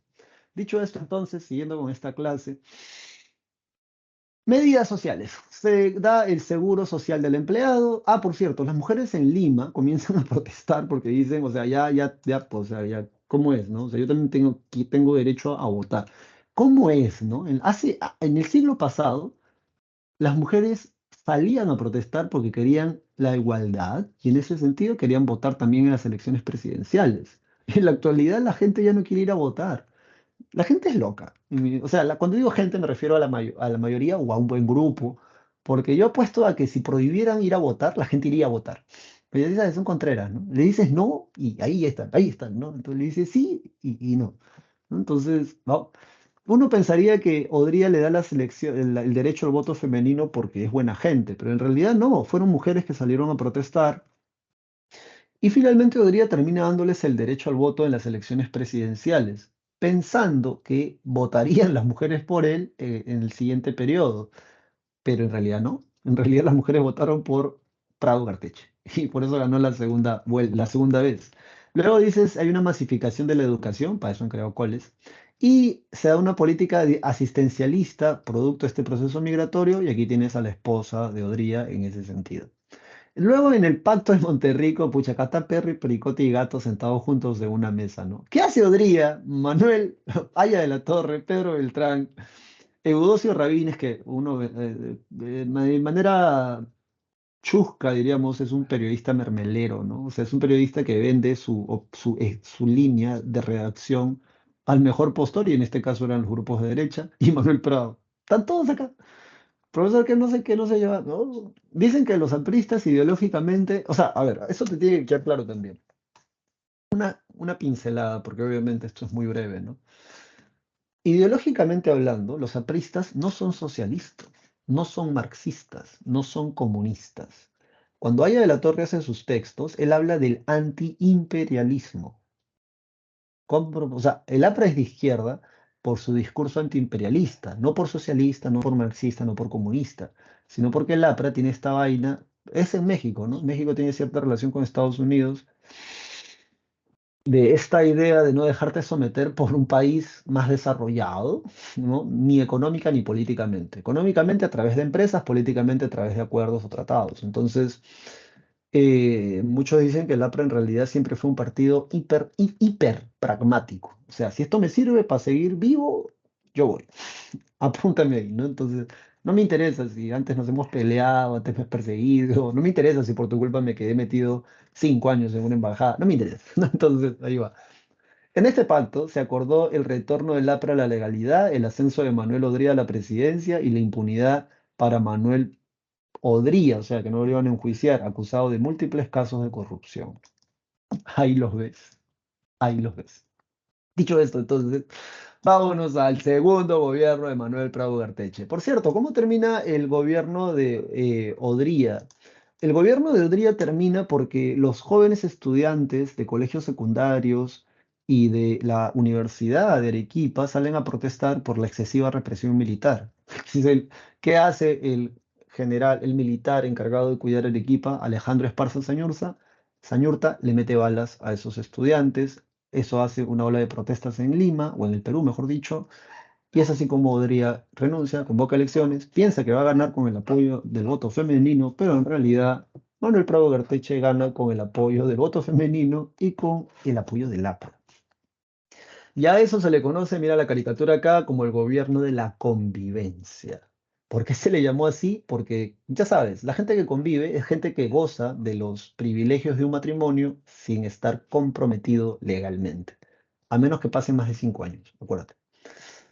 Definición: es el régimen de la convivencia, el pacto entre el APRA y la derecha oligárquica industrial representada por Prado, suceso que inició el viraje ideológico del APRA. O sea, acá ya están tirando para la derecha. Ya, y no sé, hay que ser bien fresco para decir que el APRA en la actualidad es izquierda, ¿no? Todavía existe, por cierto, es verdad. Contexto: se da la Revolución Cubana, Fidel Castro, el Che Guevara, Camilo Cienfuegos, Raúl Castro, entre otras mancha más, ganan, derrocan al dictador Fulgencio Batista, que es nuestra última clase de historia universal. Te cuento esto rápido, porque el gobierno de Manuel Prado Garteche, en 1962, sí, a ver, vamos a ver si el año es correcto, creo que sí es correcto. No, perdón, 1960. En 1960 ah, se iban a reunir, se reunieron, de hecho, se reunieron los representantes de la OEA, que es la Organización de los Estados Americanos. Bien, en esa reunión, obviamente, están todos los representantes del continente de América y lo que se había voceado, o sea, lo que se sabía secreto a voces, era que Estados Unidos, bajo el gobierno de John F. Kennedy, crea este programa de ayuda económica, Alianza para el Progreso, y no es el nombre de ningún partido político, es un programa económico creado por Estados Unidos, la gente que habla de plagio, donde Estados Unidos le va a dar dinero, de manera chabacana te lo cuento. Estados Unidos le da dinero a los países que condenen la revolución cubana y porque supuestamente es una revolución socialista de gente loca, según Estados Unidos. Entonces, si tú condenas que Cuba, la revolución cubana no debe de ir, te prestan la plata, ¿bien? Te prestan el dinero. Además, te declaras de derecha, obviamente, pues estás en contra de un partido de izquierda. Pues bien, en la reunión de la OEA parece que ya habían hablado con todo el mundo. La idea era proponer que que el representante de Cuba sea expulsada de la OEA. Mira este roche, o sea, no le da vergüenza que el representante de Cuba sea expulsada de la Organización de los Estados Americanos y a cambio de eso te iban a dar dinero. Entonces, el representante de Estados Unidos o sea, lo que yo te cuento está en internet, ¿ah? O sea, esto está registrado en las actas y todo. El representante de Estados Unidos pide que Cuba sea expulsada de la OEA por lo de la Revolución Cubana. Obviamente, en estos trámites siempre dicen antes de votar, ¿alguien quiere pedir la palabra antes de pasar a votar? ¿No? Eso dice el que dirige la reunión. Y yo me imagino esta escena muy caricaturesca, ¿no? O sea, muy graciosa, muy jocosa, pero yo me imagino que alguien levanta la mano, ¿no? Al fondo, ¿no? Sí, ¿quién? ¿Perú? Sí, ya, el representante de Perú tiene la palabra. Vamos a darle la palabra al representante de Perú. El representante de Perú se para. Y aunque parece un discurso escrito, en realidad fue un discurso espontáneo, que es algo que poca gente sabe. El representante del Perú se manda un discurso que inicia en la independencia de los países de América del Sur y termina en la Revolución Cubana ese discurso. Y en el discurso básicamente habla de una cosa, el derecho a la libre autodeterminación de cada pueblo. Si acá los hermanos cubanos quieren ser comunistas, que sean comunistas, pues no, si eso es lo que quiere el pueblo, que sea eso, no, si quieren ser monarquía constitucional, que lo sean. Ese es el derecho de la libre autodeterminación de los pueblos que se exaltan luego de la Segunda Guerra Mundial. Entonces, la gente termina aplaudiendo el discurso. Bravo, Perú, es lo máximo, que iba a Cuba, que iba a la revolución. Yo me imagino al representante de Estados Unidos verde, ¿no? O sea, estos latinos volubles, por eso son así atrasados, porque no pueden mantener una decisión hasta morir, ¿no? Que la votación sea mejor mañana, porque veo que aquí la gente quiere pensarlo mejor. Lo que a mí me contaron, por cierto, a mí me lo contaron porque en algún momento trabajé en la casa de este representante, que durante la tarde, la noche, hasta el día siguiente, obviamente el representante de los Estados Unidos carajea a todo el mundo, ¿no? O sea, no quieres plata, no quieres plata, no eres un país pobre, no te falta dinero, vota para que Cuba sea expulsada de la OEA, que andas aplaudiendo son seres. Y al día siguiente, ya sin debate, y esto es vergonzoso, ¿ah? Porque todos los representantes en esa reunión van a votar para que Cuba sea expulsada de la OEA, excepto tres países. El representante de Cuba se abstuvo de votar por obvias razones, y solo dos países votaron en contra para que Cuba siga, o para que Cuba sea expulsada de la OEA, sino que más bien permanezca en la OEA. Uno, cosas de la vida, fue el representante de Venezuela y el otro fue el representante de Perú. ¿Cómo se llamaba ese representante de Perú en la OEA? El tipo que antes aparecía en el billete de 20 soles. San Marquino, historiador de los cronistas, le donó su casa que está en Miraflower a San Marcos, Raúl Porras Barrenechea. A mí me contó uno de sus alumnos, que luego fue director de ese instituto, lo contó así en una reunión en el aniversario, estábamos ahí reunidos todos, y contaba que cuando Porras regresó a su casa, el presidente lo llamó y le dijo, oye, loco, ¿tú crees que tenemos plata? ¿Por qué no votamos para que Cuba sea expulsada de la OEA, loco? Y entonces Porras, para resumirte el chiste, le va a decir, ¿sabes qué? Yo renuncio a ser representante de la OEA en Perú, ya tuve que hacer. Y le colgó el teléfono al presidente. Al día siguiente dicen que Manuel Prado Erteche sale a dar un discurso a la prensa diciendo que rompía relaciones diplomáticas con Cuba y que además condenaba la Revolución Cubana. Matan a John F. Kennedy en Estados Unidos y el programa Alianza para el Progreso se congeló. Así que el Perú, durante este gobierno, no recibió ni un solo dólar de ese programa. Karma político, yo lo llamo. Cosas de la vida. Entonces, bueno, lo que va a suceder después es, en política se crea el Comando Conjunto de las Fuerzas Armadas, aparecen dos nuevos partidos políticos en el Perú, Acción Popular con su líder no, con su líder, ¿cómo se llama? Fernando Belón de Terry, que ya había aparecido en la historia política del Perú porque fue el tipo que va a construir la unidad vecinal número 3, no, sí, claro, las unidades vecinales en la época de Bustamante y democracia cristiana. En economía se da la ley de promoción industrial y obviamente puedes entender de que si hay una ley que promueve la industria es porque no hay industria o no hay tanta como debería o no hay la que debería. Se da un modelo liberal de la mano de Pedro Beltrán que básicamente es de la oligarquía de derecha. De hecho, él va a ser el ministro de Economía. Se da el boom pesquero gracias a este señor que es Luis Banquero Rossi, apellidos italianos. Fue el principal promotor de la industria pesquera, presidente del CSNP y director del Banco Central de Reserva del Perú. Gracias a este señor, el Perú fue el primer país exportador de harina de pescado en el mundo. Casi extinguimos a la anchoveta peruana. Pero ¿qué importa? Éramos el primer país exportador de harina de pescado en el mundo. Y bueno, luego lo que va a suceder es que viene el gobierno militar, le dicen, loco, vamos a estatizar tu empresa, queremos comprar tu empresa. Él dice que no, y oh sorpresa, un par de años después apareció muerto y el gobierno militar estatizó su empresa. Se da el boom del azúcar, ligado al bloqueo cubano por la revolución, porque sacaban azúcar. En esta foto, en esta imagen, dice Chimbote, el epicentro del boom. La transformación de la industria pesquera generó el crecimiento exponencial de Chimbote, de una humilde caleta de pescadores a contar con más de 154 fábricas en 1963. Para 1964 el Perú se convirtió en la primera potencia pesquera del mundo. La harina de pescado es súper archi mega recontra nutritiva y la usan para alimentar pescado. ¿Cómo, profesor? Sí. Hay todo un tema, bien, hay todo un tema, pero es súper nutritivo, eso es lo importante. Hugo Blanco, afiliado a la agrupación de izquierda trotskista, bueno, él dice que no era trotskista. Él dice que él leyó las leyes, que dijo que esas leyes estaban en favor del campesinado y comenzó a decirle a la gente, las leyes me favorecen, compadre, y que luego el ejército se lo va a chantar porque era trotskista. El FIR, dice aquí, promovió la revolución social en el Cusco y luego lo metieron preso. En sociedad hay una movilizaciones campesinas y tomas de tierra en el Cusco, justamente las van a iniciar personajes como él, porque ya están hablando de la reforma agraria y se crea el INRA, el INRA, el Instituto Nacional de Reforma Agraria. ¿Qué les costaba poner eso por la Virgen y los 800.000 santos que hay en el mundo? Instituto Nacional de Reforma Agraria. Por cierto, también crean Senati. ¿Dónde está Senati? ¿Dónde está Senati?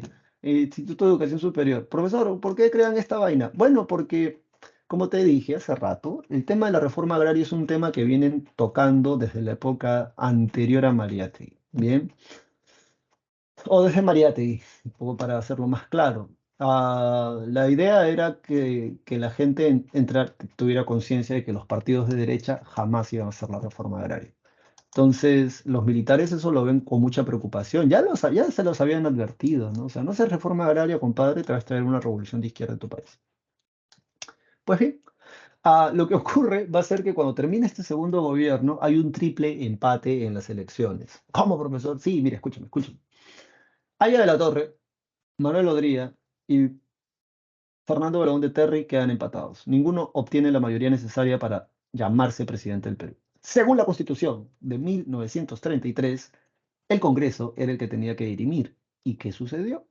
La mayoría del Congreso era aprista. Según las malas lenguas, el APRA ya había pactado, o sea, Víctor Raúl ya había acordado con Odría que el APRA, el Congreso aprista, en esta segunda vuelta, que solo vota el Congreso por la Constitución de Sánchez Cerro, va a votar por Odría. A cambio, le iban a dar ciertos privilegios o prebendas políticas. Entonces, Hay otra versión. La otra versión es que a última hora los congresistas apristas votarán por Víctor Raúl Ayala-Torre y que nomás solapa nomás estaban quedándose callados. Sea de una u otra manera, los militares no quisieron jugárselas y por esa razón dan un golpe de Estado, anótalo ahí, institucional, para impedir que algún presidente de derecha loca como Odría o para que algún aprista como Víctor Raúl gane las elecciones en el Perú. En esta selección, en este golpe de Estado de la Junta Militar, hay dos gobernantes. Uno es Ricardo Pérez de Godoy, como está ahí en pantalla, que según la historia, los propios militares lo obligaron a renunciar porque el tipo quería, parece que, quedarse como dictador del país y llaman a Nicolás Linde. Cosas que debes de recordar. Espérate, espérame. Cosas que debes de recordar. Se establece el régimen provisional para evitar, esto ya te lo dije, se crea el movimiento de izquierda revolucionaria. Esto es bastante interesante si te pones a investigar sobre el tema, porque Luis de la Puente Uceda era un aprista que se lleva a los apristas más radicales. Profe, aprista radical, gente que está dispuesta a tomar las armas para alcanzar un objetivo político ideológico como una revolución de tipo izquierda. Bien, Luis de la Puente Uceda se lleva a esta gente y funda el movimiento de izquierda revolucionaria y se los lleva al Cusco. En el Cusco, la convención, mesa pelada, mesa redonda, tratan de levantar a las comunidades campesinas a una revolución y lo que hacen los militares simplemente es ir. O sea, no, eso ocurre, perdón, en el gobierno de Terry. En el gobierno de la UN de Terry mandan a los soldados, se lo chantan y es por esa razón que luego van a hacer una pequeña ley de reforma agraria que ya vamos a ver a continuación. Luego de esto dice que hay acciones guerrilleras del Frente de Liberación Nacional dirigidas por Héctor Berjar. Este es profesor de mi facultad, no puedo creerlo. Ay, ya sabía que él era había sido guerrillero, pero no sabía que había dirigido al Frente de Liberación Nacional. Este, ese profesor Héctor Bejar, profesor Sasso, muy estimado en la Facultad de Ciencias Sociales. Como dicen, de joven incendiario y de viejo bombero. Así decía. El Ejército, perdón, de Liberación Nacional, agrupación de izquierda revolucionada formada y entrenada en Cuba, chumas. Toda una historia debe tener ese profesor. Ya estaba viejito cuando yo estudiaba. Él no fue mi profesor, era un profesor de sociología. Yo estudiaba en la carrera de historia. Pero sí por ahí lo he escuchado en un par de conferencias. En el 62 ingresó al Perú en la frontera de Bolivia. Y formando parte de este frente, Javier Heró, que es un poeta y como dice aquí militante del Ejército de Liberación Nacional, fue asesinado durante el gobierno de los militares, de Velasco, si no me equivoco, en uno de los ríos de la Amazonía peruana. Bueno, dicho esto, dicho esto, eh, ¿qué cosa hace esta junta militar? Esta junta militar tiene en claro que si no se hace la reforma agraria, va a haber un desmadre en el Perú. Entonces, los militares la tienen clara. Escucha, ellos hacen la ley de bases para la reforma agraria en el Perú. Y lo dijeron claramente. El próximo presidente del Perú tiene sí o sí que hacer la reforma agraria. ¿Y por qué a los militares, a pesar de que son nacionalistas de derecha, les interesa hacer la reforma agraria? Porque ellos quieren impedir a toda costa que estalle una revolución tipo revolución cubana, tipo revolución china, tipo revolución rusa en el Perú, o sea, dirigida desde la izquierda. Por otro lado, crean el Instituto Nacional de Planificación, cosa que me parece un ejemplo que se debería de seguir hasta el día de hoy. Parece que aquí en el Estado peruano, o sea, vivimos poniendo curitas o parches o tratando de cerrar un chupo cuando ya reventó, para que me entiendas, ¿no? O sea, cuando un grano revienta, yo ya no sé qué quieres hacer, ¿no? Tienes que tratar de prevenir que salga el grano, aliméntate mejor, haz deporte, ve al dermatólogo, no sé, pero o sea, para eso planificas. Bueno, ya. Entonces, el Instituto Nacional de Planificación básicamente se encargó de eso, ¿no? De tratar de elaborar proyectos que deberían de estar orientados a solucionar ciertos problemas en esta onda de la planificación. Luego cambian la ley electoral y establecen la cifra repartidora. Por ahí en tu separata te han puesto un texto bastante interesante. Básicamente modifican esto de que el Congreso deba de votar y mandan a segunda vuelta, que es otro trámite, otro rollo. Crean la Casa de la Cultura, que en la actualidad es el Ministerio de Cultura. Luego dice aquí detención de Hugo Blanco por la PIP, que era la antigua Policía de Investigación del Perú. Esa gente de la PIP era brava, ¿eh? En mayo de 1963, tras la aplicación del programa de la reforma agraria en la convención, claro, ya ves, esto ocurrió durante el gobierno de Terry. Bueno, voy a buscar bien las fechas, ¿ya? Porque yo sabía que esto ocurrió durante el gobierno de Terry. Y dice, tras la aplicación del programa de reforma agraria en la convención, mesa pelada, mesa redonda, justamente por el levantamiento que se había hecho, los campesinos se vuelcan a mejorar sus cultivos, abandonando las movilizaciones. El aislamiento de los firistas derivó en la captura de sus dirigentes. Ya. Bueno, entonces, lo que tienen en claro los militares es que el siguiente presidente del Perú tiene que hacer la reforma agraria. Según el historiador Pablo Macera, ese presidente fue Fernando Belaúnde Terry. De hecho, fue Fernando Belaúnde Terry. Y tuvo el apoyo del ejército, de la iglesia, de la clase media, de todo el mundo tuvo el apoyo, excepto obviamente de la oligarquía, que eran los dueños de estas tierras, y no hizo la reforma agraria. Y esa va a ser una oportunidad perdida porque como consecuencia luego vamos a tener el ¿qué? Quinto militarismo en el Perú, o sexto. Hay un respaldo de las Fuerzas Armadas y del Partido Democracia Cristiana. Hay una obstrucción de esta gente, de verdad que. Lo curioso es que el gobierno de Terry, Fernando Belaúnde Terry, ha pasado como uno de los presidentes más honestos de este país, ¿ah? Él. La gente llegada a él ya es otra historia. Lee Historia de la corrupción del Perú. Y pucha, obstruccionistas. No sé, esta gente de verdad que no los entiende. Restablecimiento de las elecciones municipales. Luis de Bedoya Reyes, elegido alcalde de Lima, fue militante de Democracia Cristiana y aliado de Acción Popular, para luego separarse y fundar su propio partido, el PPC. Sí, ya está. Caricatura satírica en referencia a la superconvivencia. O sea, esto ya se pasaron de sanos, ¿no? La otra era la convivencia, porque el partido de Alianza Nacional, de la oligarquía, con el APRA, se toleran, conviven, no es roche, no estamos comprometidos. Pero esto es la superconvivencia, ¿no? Esto como Super Saiyajin, una vaina así, ¿no? La alianza entre Aya y Odría, ¿no? O sea, ay, loco, es loco. Ya te pasaste de pragmático, compadre. Bueno, luego de esto, ¿qué tenemos? En sociedad se crean las COPOP. Profesor, ¿qué es una COPOP? Es la cooperación popular, COPOP, cooperación popular, porque el gobierno de Belaúnde entiende algo que a mí me parece hasta el día de hoy que se puede aplicar. O sea, hay mucha gente que tiene buenas ideas, solo que la burocracia, producto de la corrupción, es tal en este país que, o sea, para que tú te gestiones una canchita de fútbol, qué sé yo, un centro deportivo, una biblioteca, el arreglo de veredas en tu distrito, ese proyecto tienes que haberlo presentado el año pasado, para que el dinero salga en noviembre y ejecutes la obra antes de que termine enero de este año. Eso gracias, gente corrupta de este país, porque eso es burocracia. Todo esa burocracia, que por cierto, y aún así siguen cometiendo actos de corrupción, que es lo más penoso de todo. Entonces, ay, aquí el gobierno de Terry la tiene clara. Dale materia prima a la gente y que la gente haga lo que necesite hacer para su distrito. En Los Olivos todavía hay una plaza que ya está bien caída, menos la placita, con una canchita de fútbol que realmente está pidiendo chepa ya esa cancha de fútbol. Está desintegrándose, parece una ruina de una civilización de hace 1000 años antes de Cristo.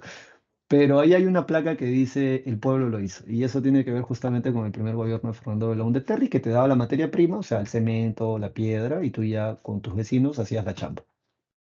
Se promulga la ley de... acá sí, para que no te paltees, se promulga, tacha esto y escribe esto, ¿ya? Se promulga una pequeña ley de reforma agraria solo en la convención, en mesa pelada, en mesa redonda. Sobre la guerrilla del movimiento izquierdo revolucionaria, dirigentes del partido aprista viajó a Cuba para recibir entrenamiento guerrillero. En el 62 convocó a la revolución por la vía armada a aplicar experiencia cubana, estableció su base militar en Mesa Pelada, lo que te vengo diciendo en resumidas cuentas. Sin embargo, su base fue bombardeada y cayó en un asalto de las Fuerzas Armadas en Amaibamba, Cusco. Acciones guerrilleras en el frente del Cusco en Junín, reprimidas por las fuerzas del ejército. Ya está, léete la separada, también hay información ahí. En obras se crea el Banco de la Nación en reemplazo de la Caja de Consignaciones, creada durante la República Aristocrática.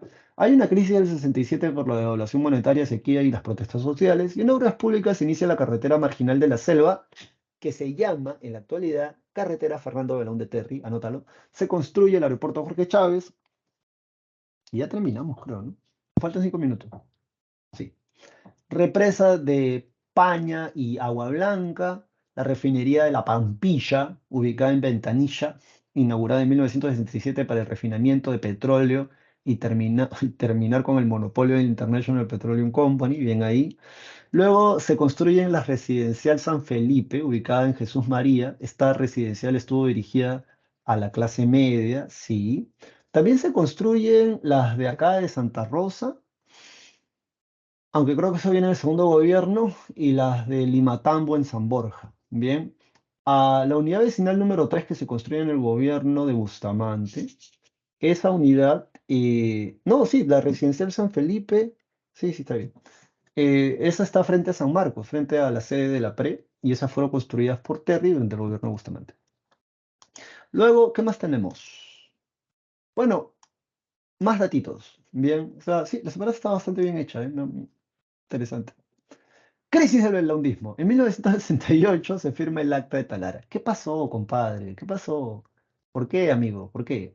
Se declaró nulo el laudo de París. Acuérdate que el laudo de París lo firma Leguía, donde le entrega para siempre los ferrocarriles a la International Petroleum Company, transfiriéndose los yacimientos de la Brea y Pariñas a la IPC, la International Petroleum Company, que es una empresa en clave que ya sabes, en el discurso de izquierda y nacionalista, es una empresa que da vergüenza ajena, porque es una empresa que claramente representa los intereses de un país extranjero por sobre los intereses propios.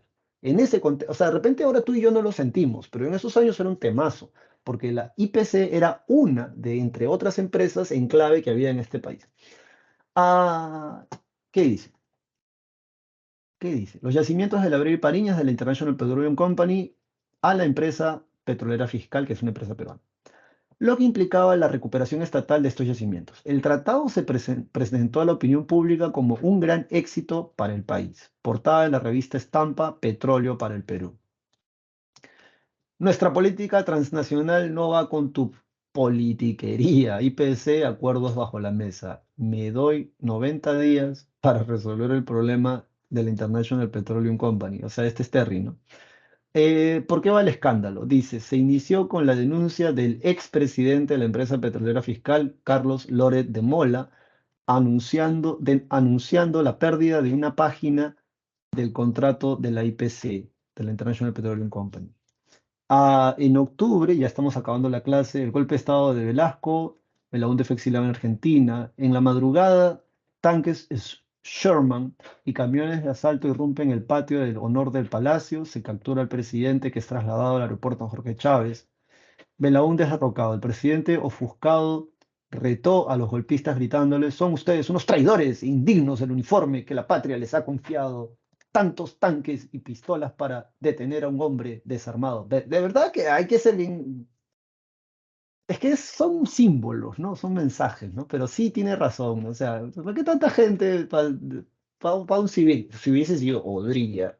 Por ejemplo, cuando Piero la derroca a Cáceres con la coalición nacional, esa fue una señora guerra civil, hasta donde tengo entendido, ¿no? O sea, tú y yo lo hemos visto en una línea, pero realmente fue una guerra donde pelearon cuadra por cuadra en el centro histórico de Lima. ¡Disparen, carajo! Si te regala, no sabía que había dicho eso. Qué bacán. En todo caso, ala, ese Terry, no, no sabía. En todo caso, te lo cuento rápido otra vez, ¿bien? El tema es que la International Petroleum Company es una empresa en clave y ya desde la época de Leguía se veía esta actitud de, de favorecer más a esta empresa, por ejemplo, admitiendo o dejando que esta empresa dejara de pagar los impuestos que le tenía que pagar al Estado peruano. Y la gota que derrama el vaso en este contexto donde los militares quieren que se haga la reforma agraria y no se hace, es que el ex director de la empresa petrolera fiscal dice que la International Petroleum Company está pagando menos por el precio de barril de petróleo que extraen de la refinería ahí en Talara. Cuando el entrevistador le pregunta primero es en una revista y luego es en la televisión, le preguntan: ¿y por qué usted, cómo sabe eso? Porque en este documento, jovencito, va a decir que consta de 13 páginas, falta la página 11. Y en la página 11 se encuentra los precios por barril de petróleo, por extracción del crudo que tiene que sacar esa empresa y que tiene que pagar y le está pagando. Cuando eso sucede, ocurrió el 2 de octubre de 1968. Y esa va a ser el pretexto, la excusa, la gota que derrama el vaso, porque en la madrugada, el día siguiente, los militares van a entrar, como tú lo ves ahí en esa imagen. Parece que están sacando pues a un tipo que se ha trincherado hasta los dientes, ¿no? Y A Terry se lo mete en un avión, se lo lleva a Argentina y en la mañana de ese 3 de octubre, Velasco con un helicóptero desciende a Palacio de Gobierno y desde ahí se crea el Gobierno Revolucionario de las Fuerzas Armadas. Chicos y chicas, gracias por tu atención. Eso ha sido todo por esta clase. Espero que te haya gustado, espero que te haya emocionado, espero que te hayas, o sea, que te sirva obviamente para tu examen. Y conmigo será hasta la próxima oportunidad. Hasta la Muy bien, gracias Carla, ahí, Carla Alexandra. Te pongo las claves en el chat. Conmigo será hasta la próxima oportunidad. Estudia mucho, por favor, sigue. Recuerda por qué estás aquí, recuerda cuál es tu meta, emocionate, date la oportunidad de verte ya alcanzando la gloria, porque solo aquellos que visualizan la victoria ya tienen la mitad de el éxito conseguido, porque te estás imaginando como una persona que ha alcanzado su meta. Así que cuídate mucho, te pongo las claves en el chat y que la fuerza te acompañe. Chao, chao.